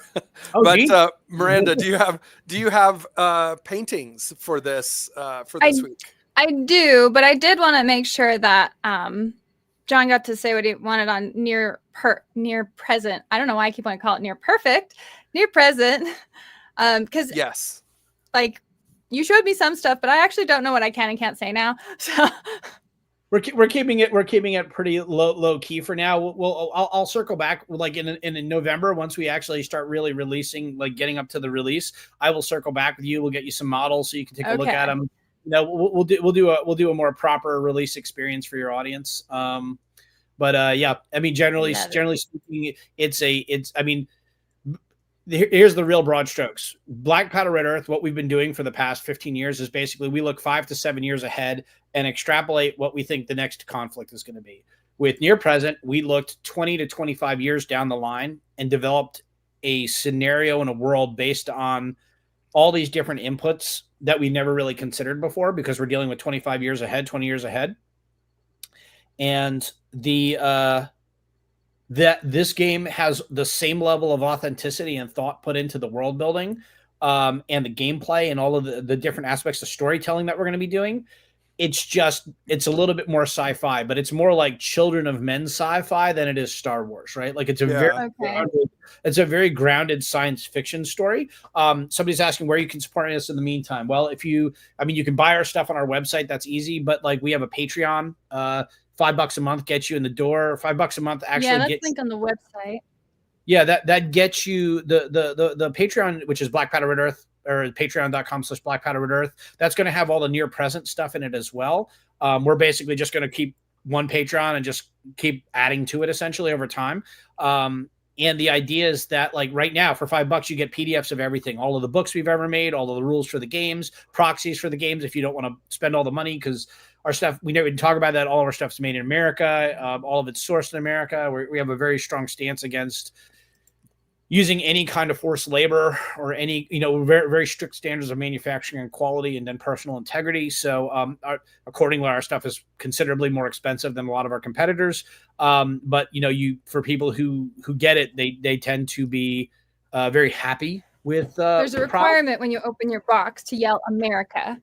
Yeah, exactly. That's right. Like if possible, like violate every YouTube standard immediately, just to start shooting a gun in the air randomly. Woo! Now, but all joking aside, if you want to support us, Patreon's an easy way. If you actually like our I never, if you like what typically the progression is, $5, $5 a month on Patreon. If you like that, if you want to give us more money, that's even better. That's how we are able to make our content, right? Like nobody makes stuff like us, and the reason nobody makes stuff like this is because there's not a big enough audience that we could really sustain it without crowdfunding. And people love our stuff enough that we are able to be doing this now for 8 years crowdfunded. So that's pretty good. We still do remarkable. Yeah, we still do contracting and stuff for like other companies once in a while, but really 80 to 90% of what we do is just Black Powder Red Earth. So starting near present is a little bit of a terrifying thing for us because we're giving up the cash cow and trying something new. But yeah, we hope everyone comes along. I mean, our books are all available on Amazon. Typically people look at the PDFs, like them, buy a book on Amazon, see how good it looks in person, and then buy the rest of the books there. We have t-shirts, we have patches, I mean, we make all kinds of different stuff, like Zippo lighters, you name it. You know, if it can be merchandised and made in America, I'm there. Right. Well, I mean, you know, like merchandise, back when we used to be able to make all of our patches in America, that was like a considerable part of our business because the whole aesthetic of Black Powder Red Earth is pretty involved. And people would buy like the different patches. We stopped doing that years ago when all of the patch companies in America went out of business. And we've only recently just been able to rebuild, find somebody who's rebuilt their manufacturing in the United States. We are now actually working on a new line of patches finally after like 2 or 3 years. So, I mean, that's a level of integrity we have. We'd rather not make money than make it in a way that we are not okay with. That you're not like comfortable with. No, I agree. If you put your money where your mouth is, that's an important part. And your integrity is important. Yeah, it's a big deal for us. So the world I come from, like your integrity is a lot. If you don't have it, nobody's going to work with you. So anyways. All right. So I got to point out the thing I love the most about this, representing the folk art craft paint right behind it. Yeah. Oh my God. Dexter. Okay. So for the end of our live shows, because I advertise it on Facebook, people have been posting, like a lot of the viewers will post things that they have been working on. So we're just there's not that many, there's like 10 images or something. So we're just going to go through and see how people have been progressing on their own stuff. It's my little community thing. So Dexter here has this sweet Reaper looking thing. And then yes, Disembodied Voice is very excited to see folk art represented. More so than the model, apparently.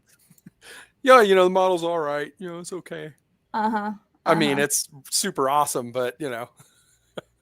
It's a painting for Idols of Torment. Painted this really entirely with craft paint. Yes. Good job. That's kind of impressive. Looks fantastic. Especially with the yellow. Like yellow and craft paint. Dear God. Oh, yeah. Yeah, no, they did OSL and everything, so. Then we've got Dexter's next piece. He has some cool pirates. And did you make the terrain piece? You probably did, huh? He makes amazing terrain. That looks fantastic. We've got a few other, so there's a few other shots of like the same thing. Sorry, let me go back real quick. So all of this definitely scratch built as usual. Very nice. I agree. Jeremy painting a model this week. Oh, that looks fantastic. Yeah, so I didn't get to finish basing him. Well, we'll forgive it just this one time. Just this one time. Silly boy. Matthew posting. So these are from War Machine, from the game War Machine, where there are these gremlins that are carrying around these big pigs. And the faction itself are known as the Grimkin. And basically, the Grimkin are comprised of like the corruption, the essence of somebody's like corrupted self when they die. So the pig, it was actually like this aristocratic fat cat, not caring about anybody else. And when he died, he was remade in this image of a pig being carried around by a poor little gremlin. It's very well painted. Well, I feel like medals. Yeah. Damn good. I know. There's another shot of it too. The hat is classy. Right? It definitely adds a little something. Shale also posting some pictures of, this looks like a fully 3D printed building. It looks like he's getting started on. Let me see if he said anything about it.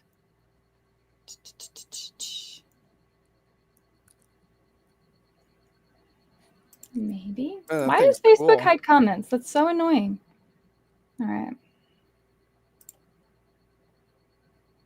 So working on the Silent Coin Inn from Loot Studios. Okay, so Loot Studios. So I don't know if you've messed too much with 3D printing, John, but this, like the market for it has gone nuts. Yeah, these are all the interiors of it. They look really cool. He's got his work cut out for him, though. A lot of stuff to paint. The whole interior. Oh, there's a tree coming through. That's cool. Yeah, I just noticed a tree growing through it. Dude. I mean, it's very cool. I personally haven't messed a ton with 3D printing. it's an interesting space. Like I've just been starting to look at 3D, like a different kind of aerospace grade 3D printing, which it's not commercially viable yet, but you're talking about like these new systems where they sort of amalgamate dust with compression and create like a very interesting material to work with, because that's been like, I'm a big fan of like garage kits. I go to Japan every year for Wonderfest, which is a big indie hobby show.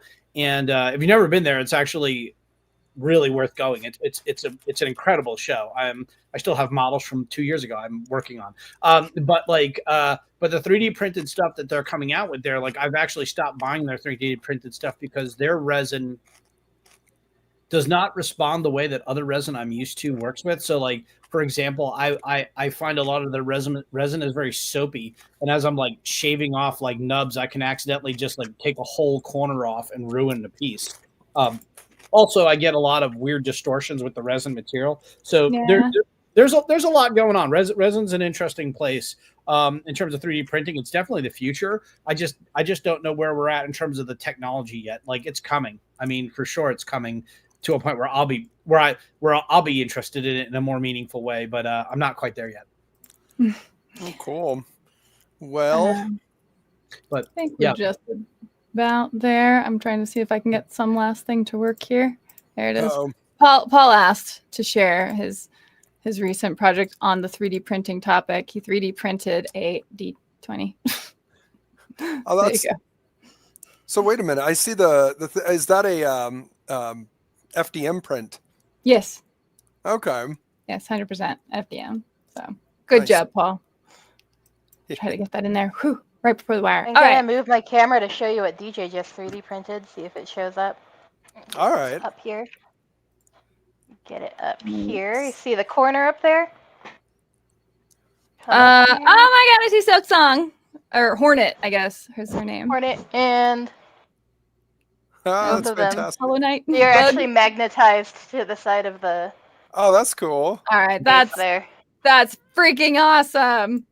That game is too difficult, though. DJ beat it. Anyway, John, thank you so much for joining. Sorry for extending it so long. It's really interesting to talk to you. I love getting like insights into your experience with it. I have a lot of respect for the military, despite knowing just about nothing about it. So it's always good to hear. But hopefully I'll have you back on. Maybe we can talk a little more about Near Present when that comes up. And yeah, in the meantime, go check him out. Go check out Black Powder Red Earth and the Patreon and all that sort of thing. Otherwise, we'll see you back in 2 weeks, guys. Have a great night. Thank you for everything. Good night. Thanks for the opportunity. Yeah.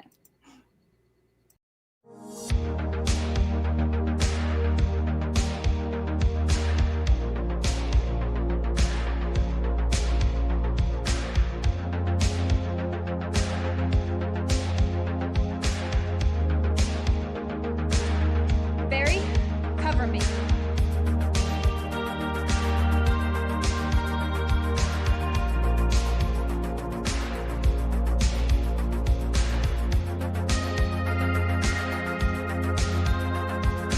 All right, guys, this is it.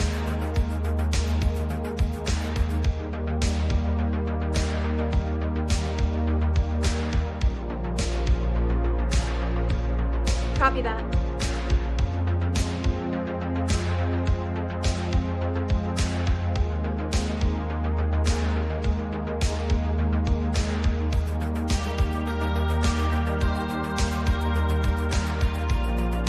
No more sandwiches, Barry.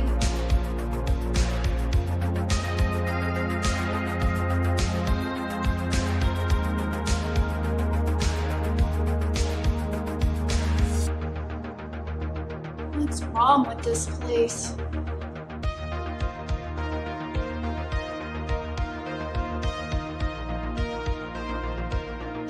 I'm in the west corridor. I'm right outside the generator room.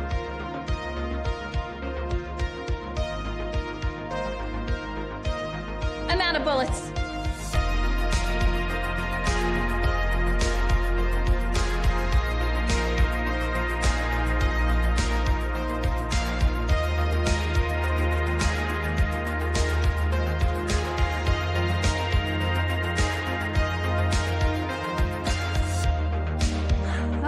Sorry.